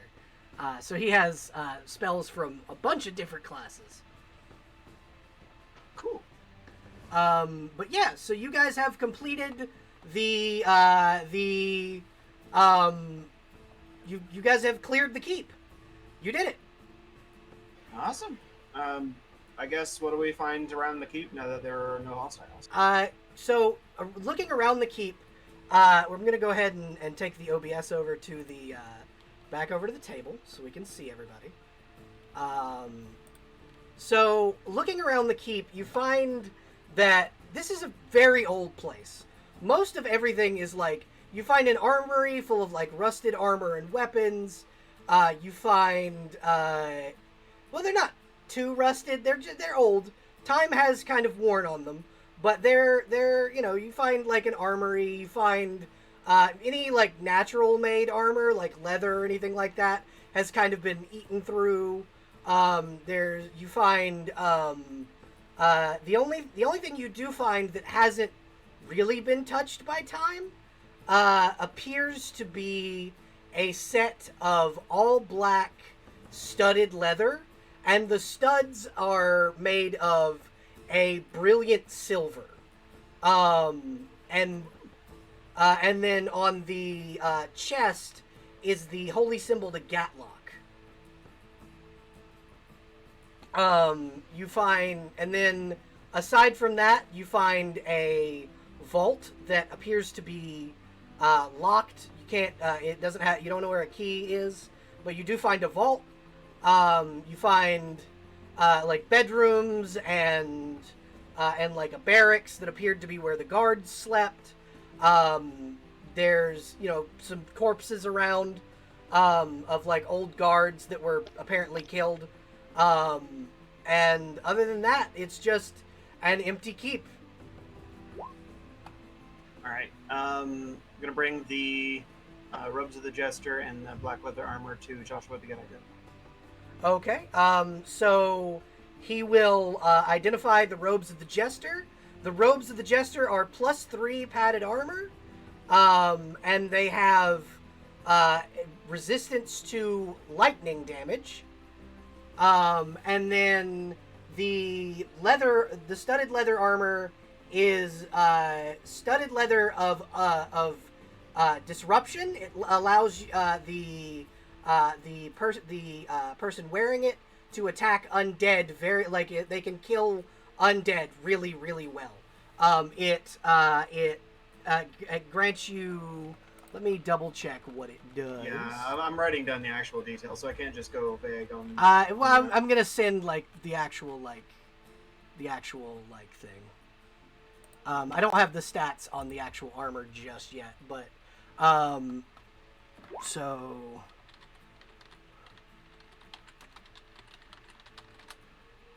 So it's studded leather of disruption, and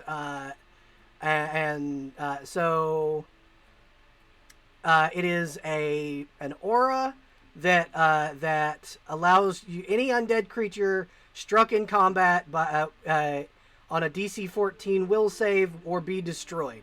So basically, when you hit an undead creature, they have to make a DC 14 will save or immediately be destroyed. I have a request. Yes. Can you send the link? Because I can't copy all that down. That's too much words.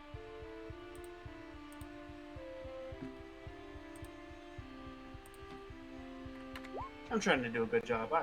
You are doing a fantastic job.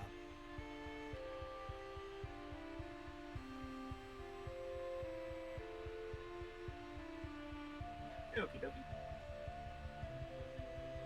So it's basically this, but an aura rather than a single target weapon? Yeah. Well, so basically, if you're wearing the armor, any weapon you're holding becomes a weapon of disruption. Pretty much. Gotcha.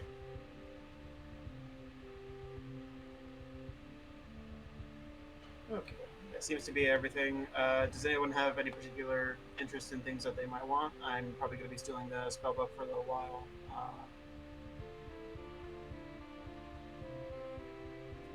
Might steal the Jester, or not the Jester armor, but the other. Yeah, the Jester armor, maybe. I don't know.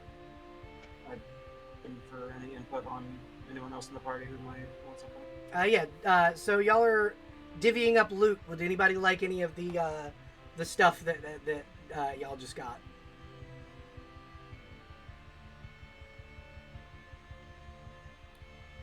I mean, all Brack really wants is money.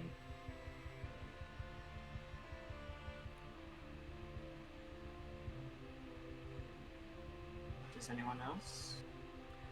Give me 1 second. I'm gonna shoot Creepy a message and see if they want anything. I think Ditch It would just like carry what she was asked to.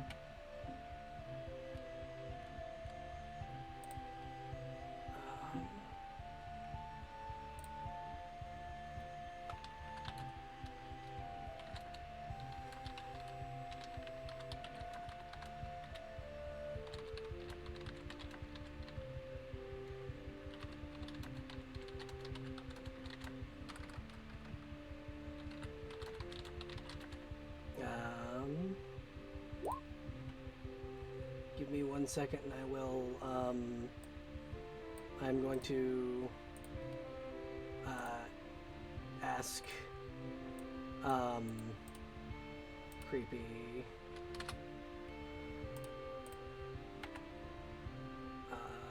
what they would like out of the loot. I've also put down the amount of gold that we'd get if we divided it. Alrighty. And then... What do y'all say to leaving the leftover coins for Joshua?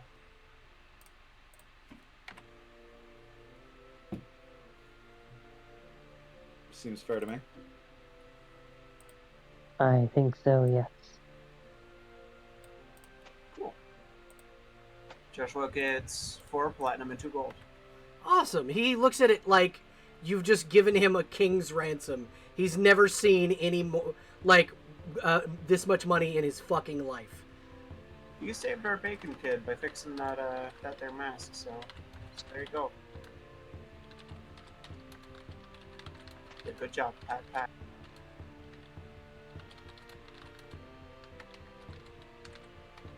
How tall is Joshua? She might have to like reach up to Pat. Joshua is 4'1". He is not very tall. He's still taller than her. Short little rat. Punch him in the chest, but gently.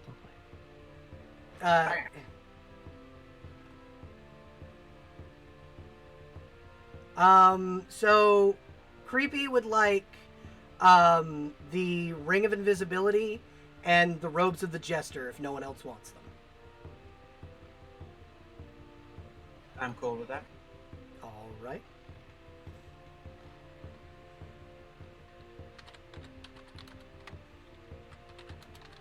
If no one else is putting forward any bids, I'm going to take the Boots of Haste.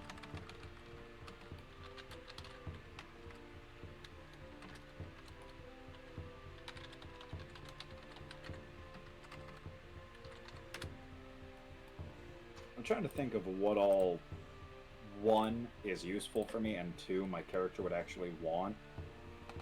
Well, do you want a backup weapon for when you get into a melee scuffle? Brack's gun is also a sword now. Huh.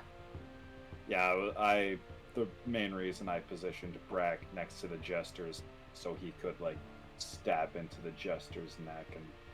Cut his head off. No. Yeah. Would Tishet perhaps want the +3 Morningstar? A nice little melee option? I can't really... She'll tend not to use it because I can't really mix natural and manufactured weapon attacks. That's the way Says I'm who? building to. Understandable. I'm just kind of going down the list because everyone's quiet. What about Tyrion? Would you would you be interested in a +3 Morningstar or Armor of disruption.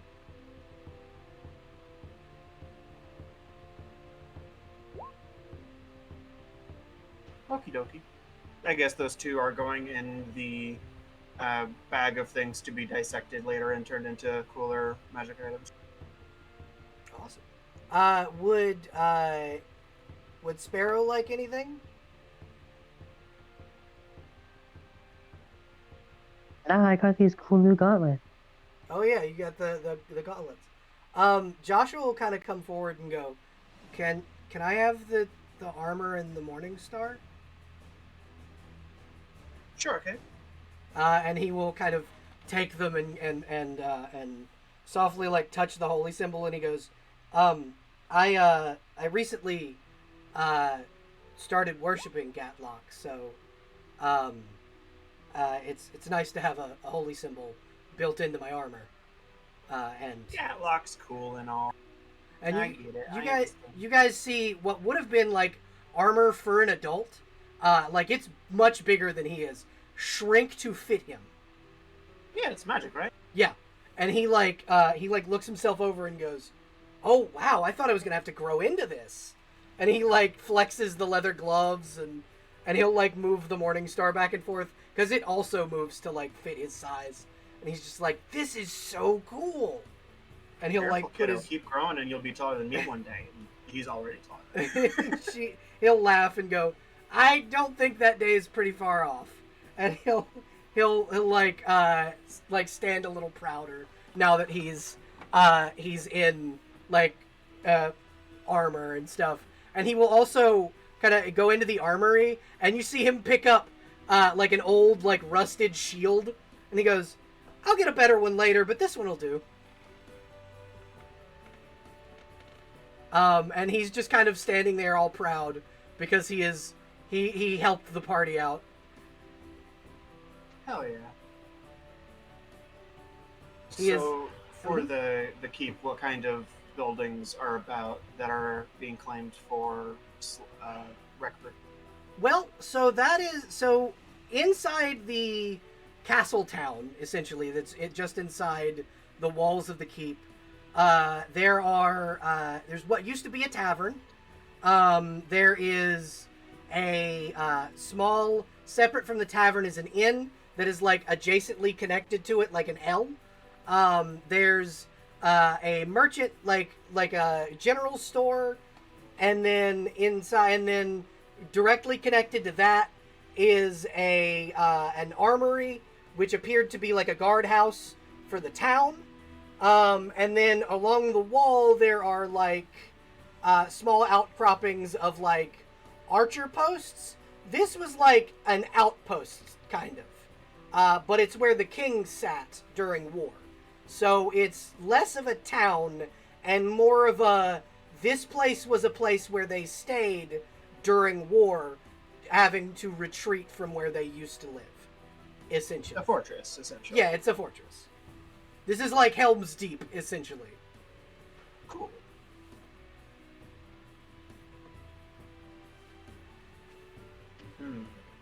So, when we inevitably return to Reckford and say that it's all clear, I guess now is probably the time to claim any locations that we might want for... Yeah, if you guys want to claim this fortress, that's up to y'all.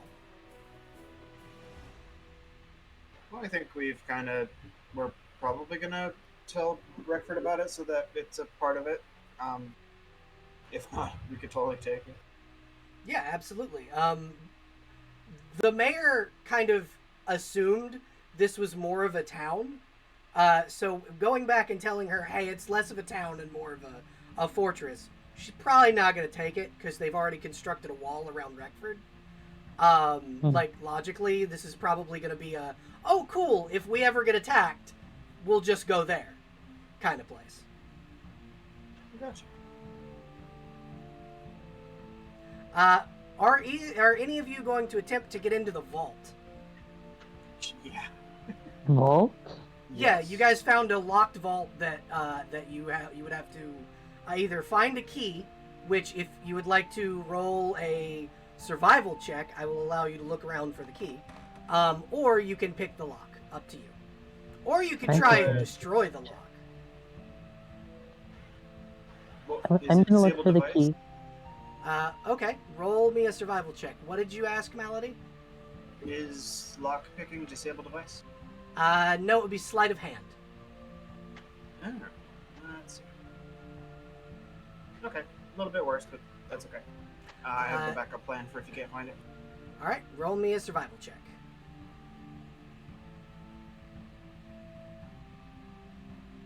Alrighty.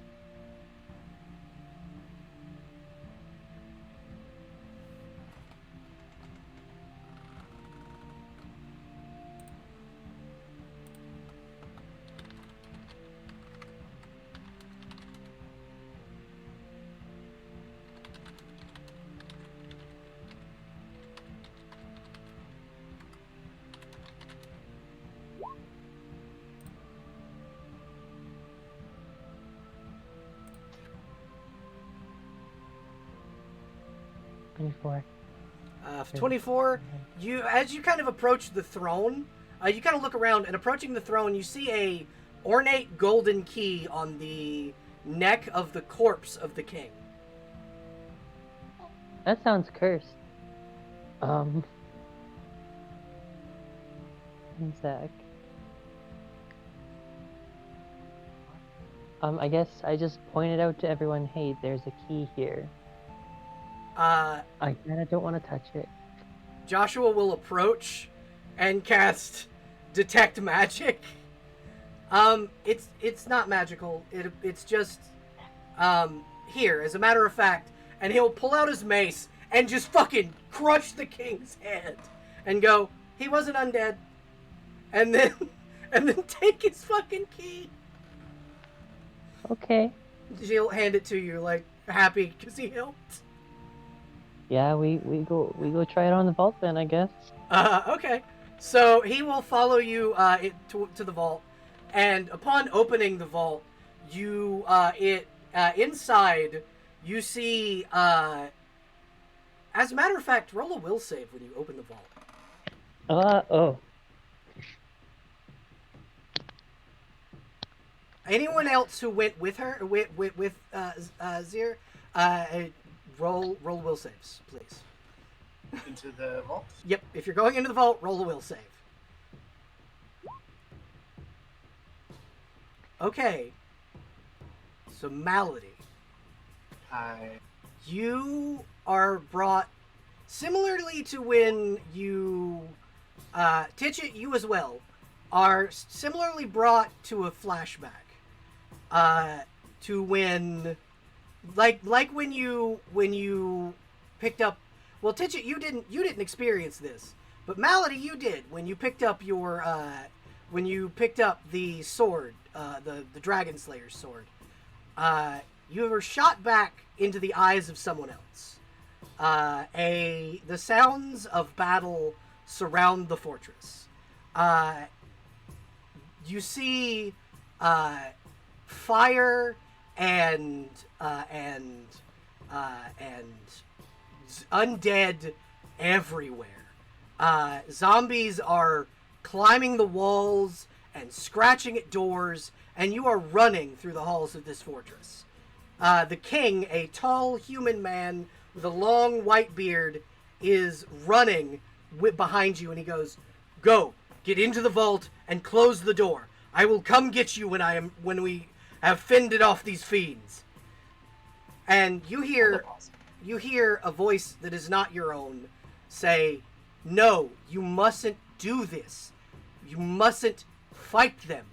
Run with us. We can hide in here for at least a few days." And he goes, "No, if I can defeat them, if I can drive them off, you won't have to hide but for a few hours. Please do this for me." As you see yourself walk into the vault, and the king shuts and locks the door. As you are brought back to consciousness, you see the bodies of a young man no older than Joshua, and a woman in an ornate, beautiful dress, the queen and prince of the kingdom of Vasir, that were locked in the vault and died here because the king did not defeat the undead. He was defeated by the vampire and her forces.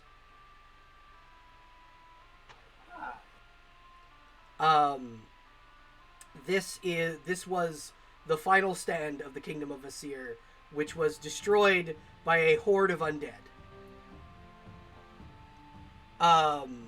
And you kind of enter the vault, and inside the vault is a massive treasure hoard.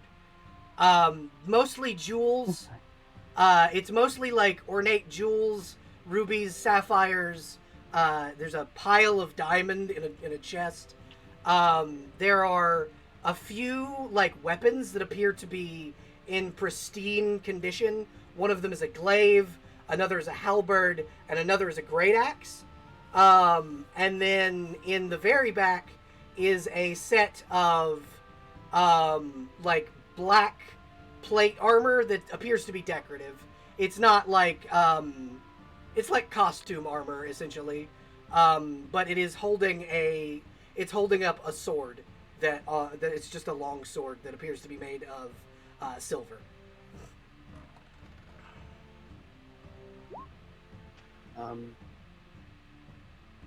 Okay. Any money? There's a single chest of platinum pieces. And if you kind of take the time to count it out, it comes out to about 1,500 platinum. But there's about, give or take, 3,000 platinum worth of jewels in here. Hey, yo.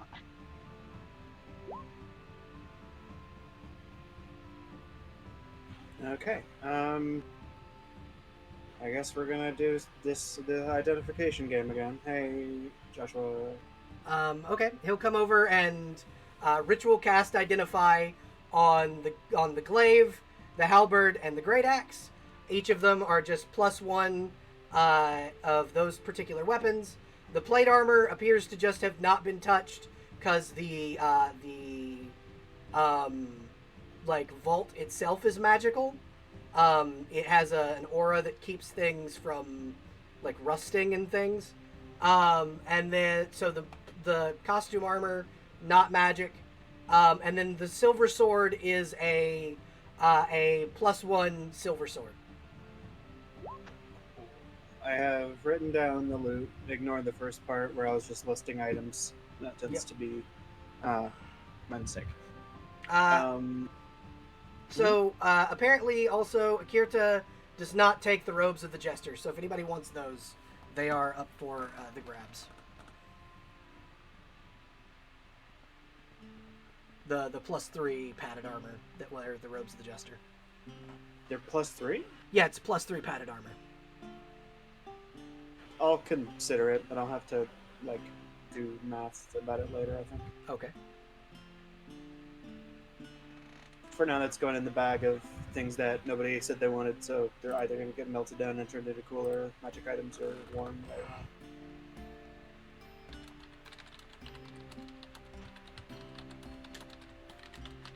I don't really want any of these weapons. You can take them back and sell them to the Adventurers Guild. And they will give them to hirelings. And they will give you a good bit of money for them. That may just be the plan. Unless someone in particular desires a +1 glaive, +1 halberd, +1 great axe, or +1 silver sword.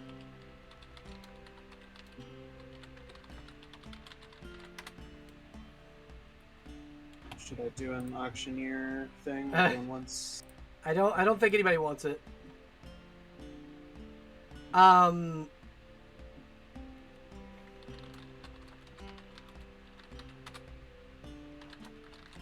Fro is going to bow out. He just needs to head out, so we're gonna just bid Fro a goodbye. You have a wonderful evening. Thank you for joining us. Yeah, bro. And thank you very much for joining us. I apologize that I didn't see your message right away. Please, yeah.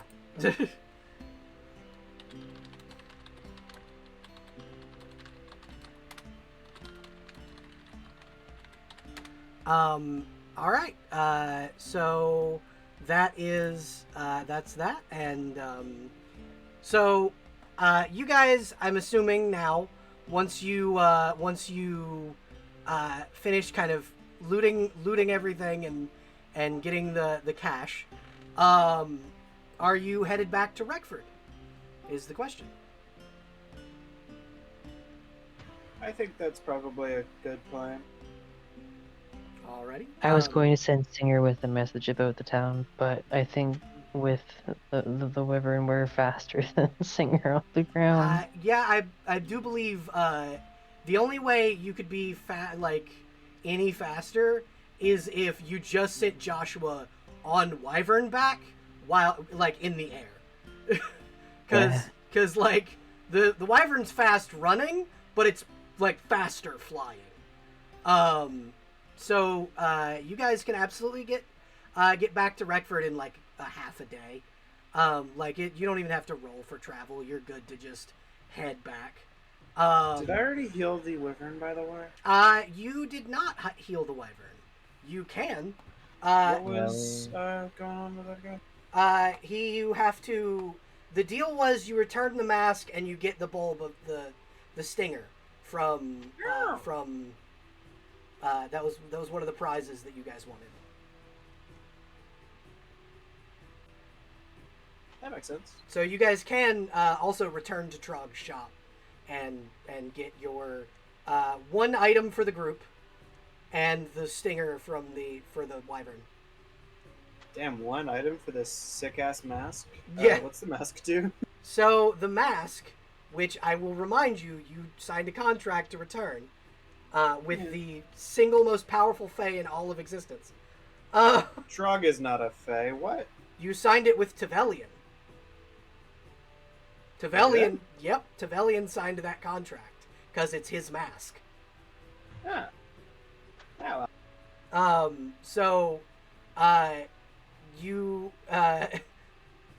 but the mask itself controls magic. It allows any magic caster to cast spells from any magic casting class. Ah, Trog definitely knows us more than this. Yeah, whatever. It's all right.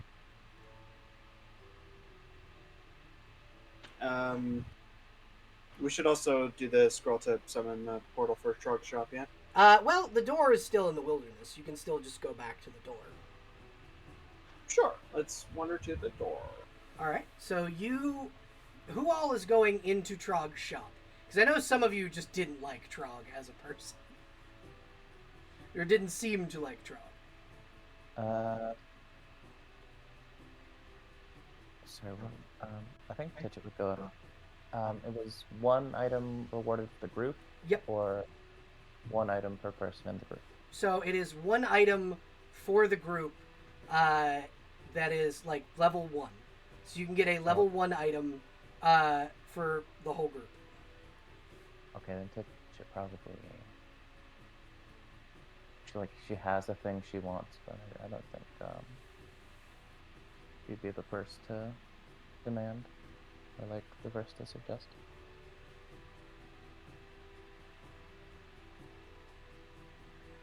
Honestly, go for it. The other two are muted, and I don't think that they're going to suggest anything. Sorry, what was the question? So you're going into Trog's shop. As a reward for getting the mask back, you get one level 1 item for the group. Yeah. Titchett wants the Ring of Heart from Captain Planet. Ooh. So what the Ring of Heart will do is it will it immediately kills hostility. You are able to calm the emotions of any one target to a point where they are no longer hostile toward you, and they are more willing to be friendly and diplomatic as far as finding non-violent solutions.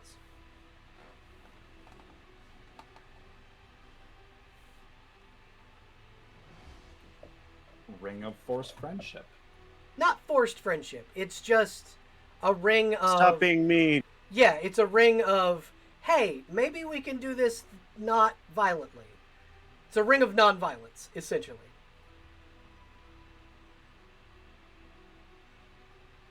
They must really hate bread. It's non-violence. These are the jokes, people. I love you, Holly. Thank you.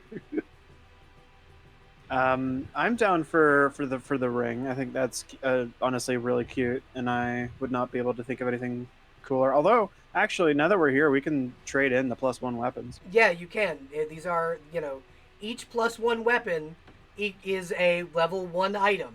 So you can trade those in to Trog to get more level 1 items.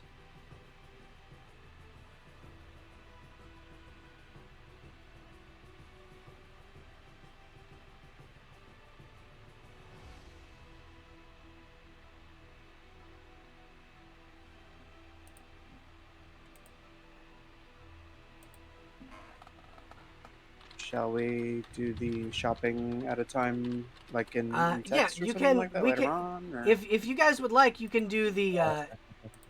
Say what? Yeah, out of session. Yeah, you can absolutely do that at a session. I can just ping everybody and ask what you guys want. That way, we can do that at a different time. Awesome.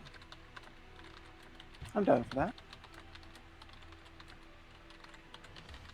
Yeah, I think doing it all at a different time would be really best. Alrighty. And then, so other than that, you're able to get to Reckford rather easily, and kind of disperse amongst yourselves. And before we go, I'm just going to ask each of you what you do when you get back to town. So what you will notice is that the town is a little more lively. There are a few more people here now. You see there are more guards. You see there are more adventurers. And the town itself is bustling and very lively compared to the last time you were here. Awesome. There's also a new cafe that's opened up. So you can, go and get coffee and shit. Nice. It's called the Midnight Lantern, and it is run by 4 Aquila moth people. Are we gonna be a frontier town with a fancy cafe and a dentist? Yeah, absolutely you are. You also notice that people are starting to claim houses and there's a new blacksmith in town. Just the town is a little livelier than last time. And you see Joshua just kind of look around and go, "Oh boy, the tavern's gonna be really full. Maybe I can find a job somewhere that's not my mom." Would you like to work at my potion shop? I can just hear the sad trumpet behind Joshua. He's just I really don't want to go back to working at the cafe. Would you like to be an apprentice at my apothecary? I don't know anything about potions. I'm not gonna lie to you. That's why I said apprentice. I'm more of a physical worker, if that makes sense. If you want somebody to sweep the floor, I'm your guy. But as far as actually doing alchemy, I don't think I'm up for that.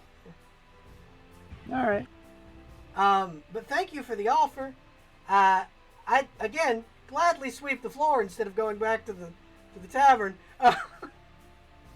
Sure, dude. I mean, I'll pay better than the tavern, I'm sure. Yeah, I don't get paid in the tavern. My mom says I get paid in room and board. So Yeah.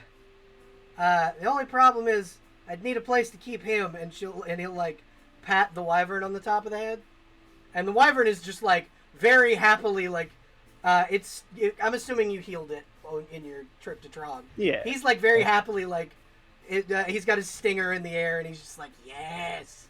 Is he like swishing with it? Yeah, he's like swishing it back and forth. He's yes, I have my stinger back. I am Also, complete again. I thought he's like wielding it like Puss in Boots. Yeah, no, absolutely. I thought you were gonna say that his mom says he gets paid in exposure. Oh my god! He gets paid no attention. That's what he gets paid? You're gonna get so many subscribers for this, dude. But yeah, so yeah, he just kind of goes, as long as you don't mind him living outside of your apothecary. No, I mean, it's a pretty big house, I think. Thraxis just goes, building. I make a damn good guard. You can just go milk him for venom anytime. Yeah, and that's he true. and he literally will give you as much venom as you'd like. Ah, what a wonderful deal we have made. I absolutely. Come on. You just have I'll a show you the place. free source of wyvern venom. Hell yeah. Just so everyone is aware, you did all level up because you did absolutely fucking murder a giant vampire, which is the vampire you killed is one of the fated beasts was one of the fated beasts in my in the technically the Adventurers Guild had a bounty on her head. I see. So you can, if you prove to them you murdered her, get paid for it. My gun just got stronger. I actually can prove because I have the coin still. Yep. Oh. You can indeed get paid for murdering that vampire. I forget, did we like properly do the whole vampire remains disposal thing? I mean, it was a flaming ordinance, and the disposals basically burn the body so that it doesn't turn into gas. Yeah, So it did burn.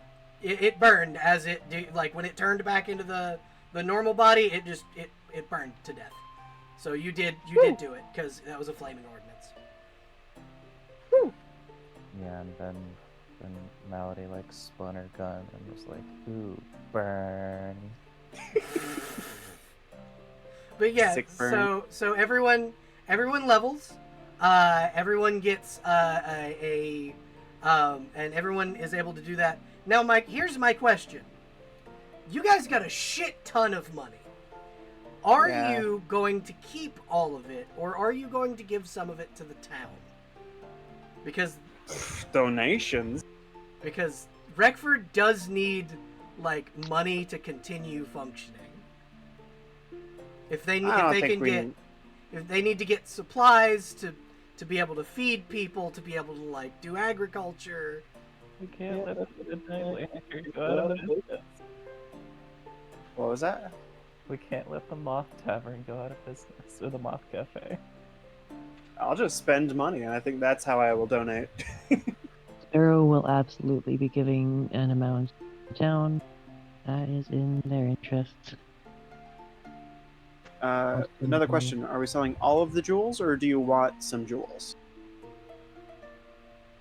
Diamonds for resurrection and stuff? Yeah, Joshua was going to ask for 2 diamonds worth 500 gold pieces each so that he can cast Revivify. And how many PP is that? I need to know how big the PP is. So that's 1 platinum piece worth of diamonds. For 5? No, so platinum. Oh wait, no. What is the actual like? It's not 5 to 1. I know thought it was that. 5 to 1. Or for I'm reasonably sure it's not. It might be, but that might that sounds strange.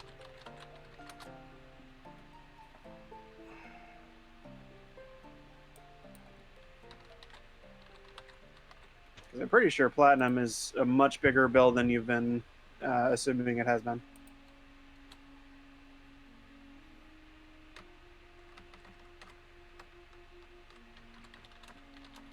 I just need to know how much I'm taking away from the pool so that I can divide it up again. Give me 1 second. No worries. Gold to platinum is 10 each. So 10 gold pieces is 1 platinum piece. Okay. It is 10 silver to a gold, 10 copper to a silver, 10 gold to a platinum. All right, and I'm dividing 4,499 platinum pieces by how many people? So it will be 6 total. All right, everybody gets 749.83 repeating. So just round that up. Cool. Everyone gets 750 gold or PP. Platinum, yeah. Congrats on the 750 PP, everybody. Yep. Belle, why do you keep saying it all the way out like platinum P as well? You just PP. Yeah, you gotta say PP. PP's faster. Don't we want to play efficiently? Obviously. I love you both very much.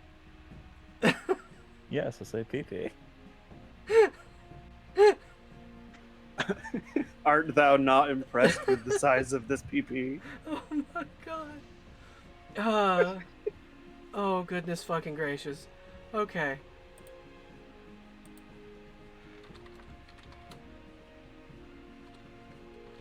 I have added my money. And effectively we've got 1, 2, 3, 4, 5 first level items in Trog Shop for later. Which I think that's 3 to a 2 tier or something like that. 3 first tier items so make it would be a second tier. Yeah, 3 first tier items would make 1 second tier item. Cool. That's just kind of to keep in mind for later, I suppose.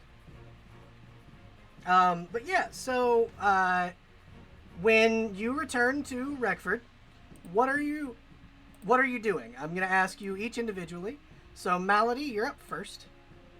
Okie dokie. What are you doing when you return to Rekford? Pretty much as soon as she gets to town, she's gonna go to the new residence she has picked out and start Okay. setting up shop for an apothecary there. Wonderful. All right, so you're able to do that very easily. Joshua will come with you and kind of there is a small, like, it's not a stable, but it's like a secondary, like a garage almost, because it closes. And he goes, "Can I just set up my own small house in there?" Sure, just do not mess with the garden I end up making. It's gonna have poison stuff in it. I absolutely won't. Cool. You might want to tell Thraxus that, though, because... He'll smell it, I'm sure. Yeah, probably. I'm going to set up a small temple to Gatlock in here. And that's what Joshua's going to do. I'm gonna put a Trog symbol on my sign just to add a spite. Trogs be cooler. But Joshua's going to set up a small temple to the sun god. Okay, so Sparrow, what are you doing when you return to Rekford? Well, I was thinking Sparrow would go tell the mayor about the fortress, Okay. and yeah. Do you want to roleplay that out? No, I think we can imagine how it goes. I say, hey, it's a fortress, not a town, and you already explained the reaction to that. So. Yeah, so she'll basically kind of go, okay, allow me to get your payment, and she will pay you. What did I say this job was gonna pay? Let me $1 million. Let me find. What so much PP. There's gonna be so much PP after that. Yeah, you don't want this fort. It's not a town, it's a fort. We'll just take it off your hands. Probably call it Fort Badass. We could flip it. Probably make a bed breakfast or something. We'll just take it off your hands, flip it. So you are paid 150 gold coins, each. All of you are paid 150 gold coins from the mayor. And 150. Yep, 150 GP. The mayor will just kind of go, I'm going to send some forward scouts to the fort itself to kind of keep an eye on that area. Thank you. Thank you very much for helping. And she will, and that's kind of what happens there. Titchit, what do you do when you return to Reckford?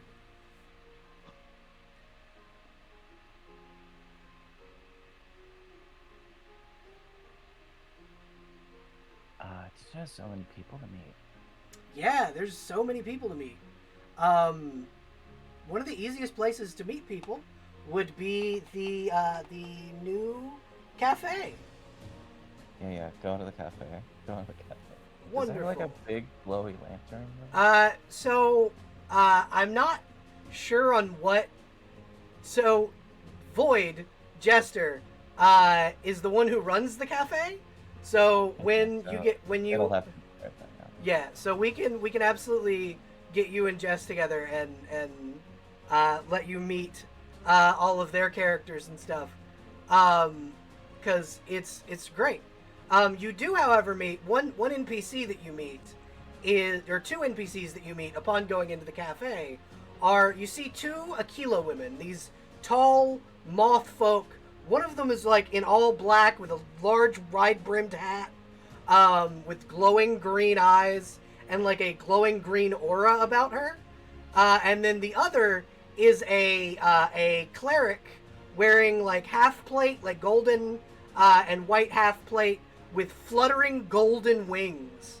And they both kind of greet you and smile and go, "Welcome to the Midnight Lantern. This is our cafe with the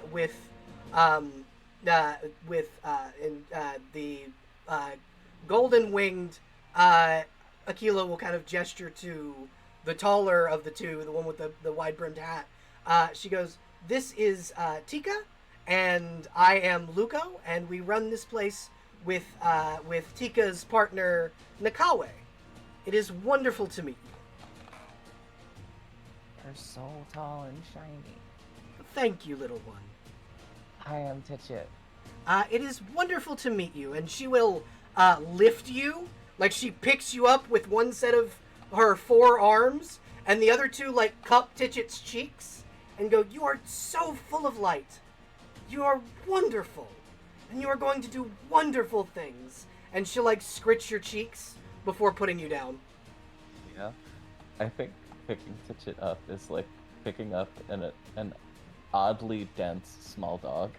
Oh, absolutely. But you notice that this particular Aquila is fucking yoked. For a chihuahua. Yeah, yeah. The Aquila is fucking yoked though. Like, she's got a strength score of 19, so she Titchit's dense, but she like lifts Titchit like she's nothing.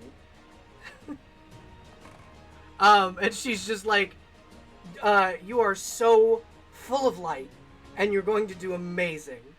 And she like puts you down, and just gives you head scritches, and offers you a coffee. Yeah. This will be great.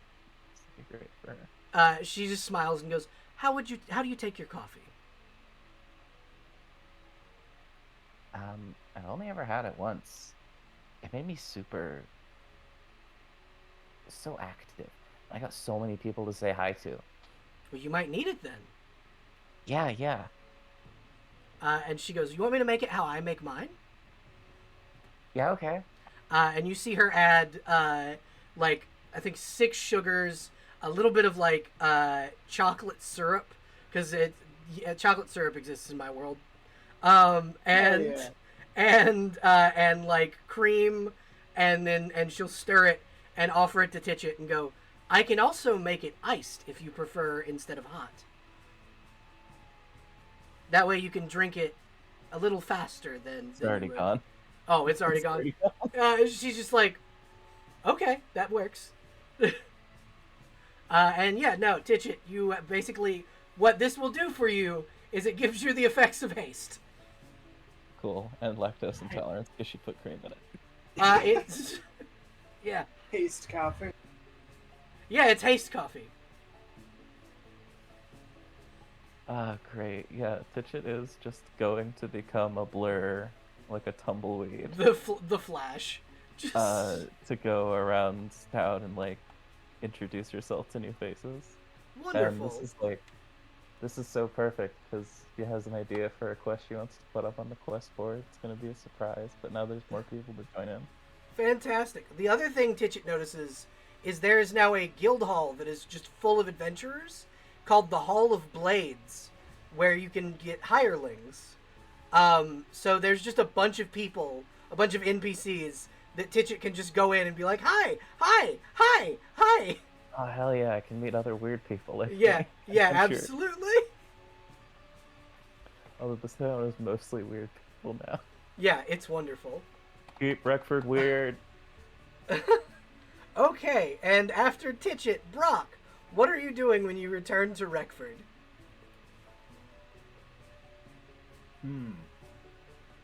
Buying bullets. Okay, that's a very practical thing to do. What kind of bullets would you like to purchase?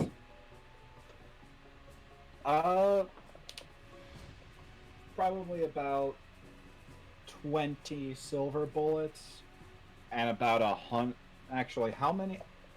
What's the price of the Remington cartridges again? The Remington cartridges are 50 silver pieces apiece, so 5 gold each.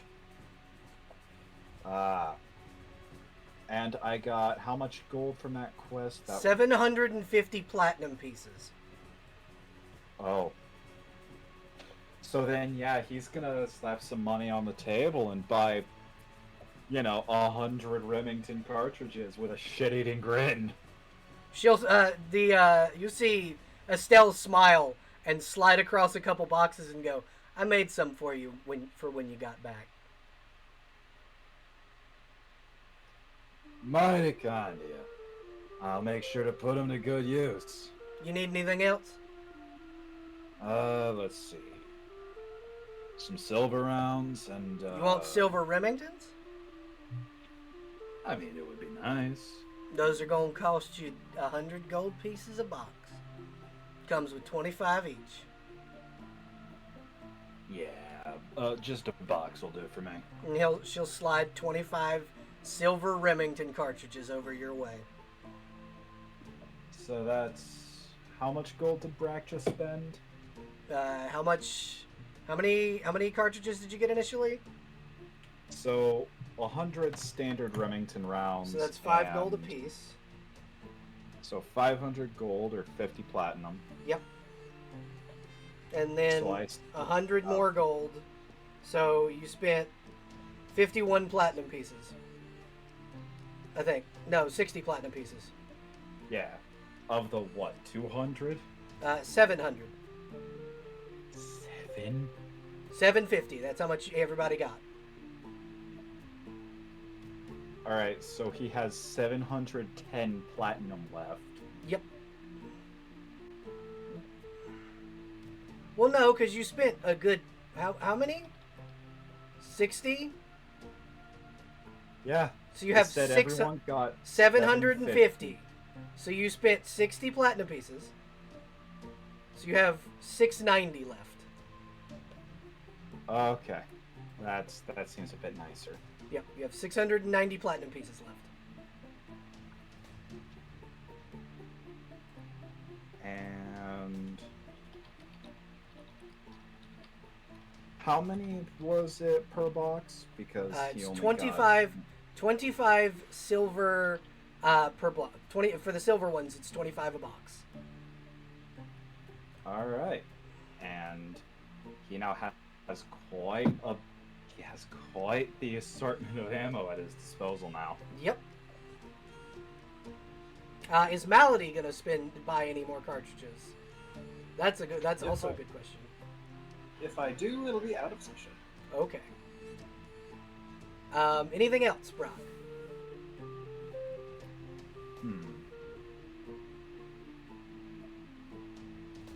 I can't think of anything he'd do at the moment, so I'll probably DM it to you later. Alrighty, wonderful. So we've been going for about 2 hours and 35 minutes, so we're probably going to cut off here. But it was fantastic playing with all of you. It was fantastic getting to play with with Fro. And if you are watching Fro, thank you for joining. I really appreciate it. And thank you everybody for joining us. And I will see everybody in the next session. Is there anything y'all want to say before we head off and say bye to YouTube? Because YouTube, I'm gonna upload this to YouTube tonight. Hi, YouTube. Thanks so Make much sure to for drink having me. plenty of water. There we go. Thanks, Crow. Now follow your own advice. I have been. I'm already a gallon through. Good. Proud of you. All right, so we are going to raid. Verdant, we've got Code, Let's do Code. We haven't raided Code in a while. I'm just gonna find her channel so I can make sure I'm spelling her name right. All Code Chanel. right.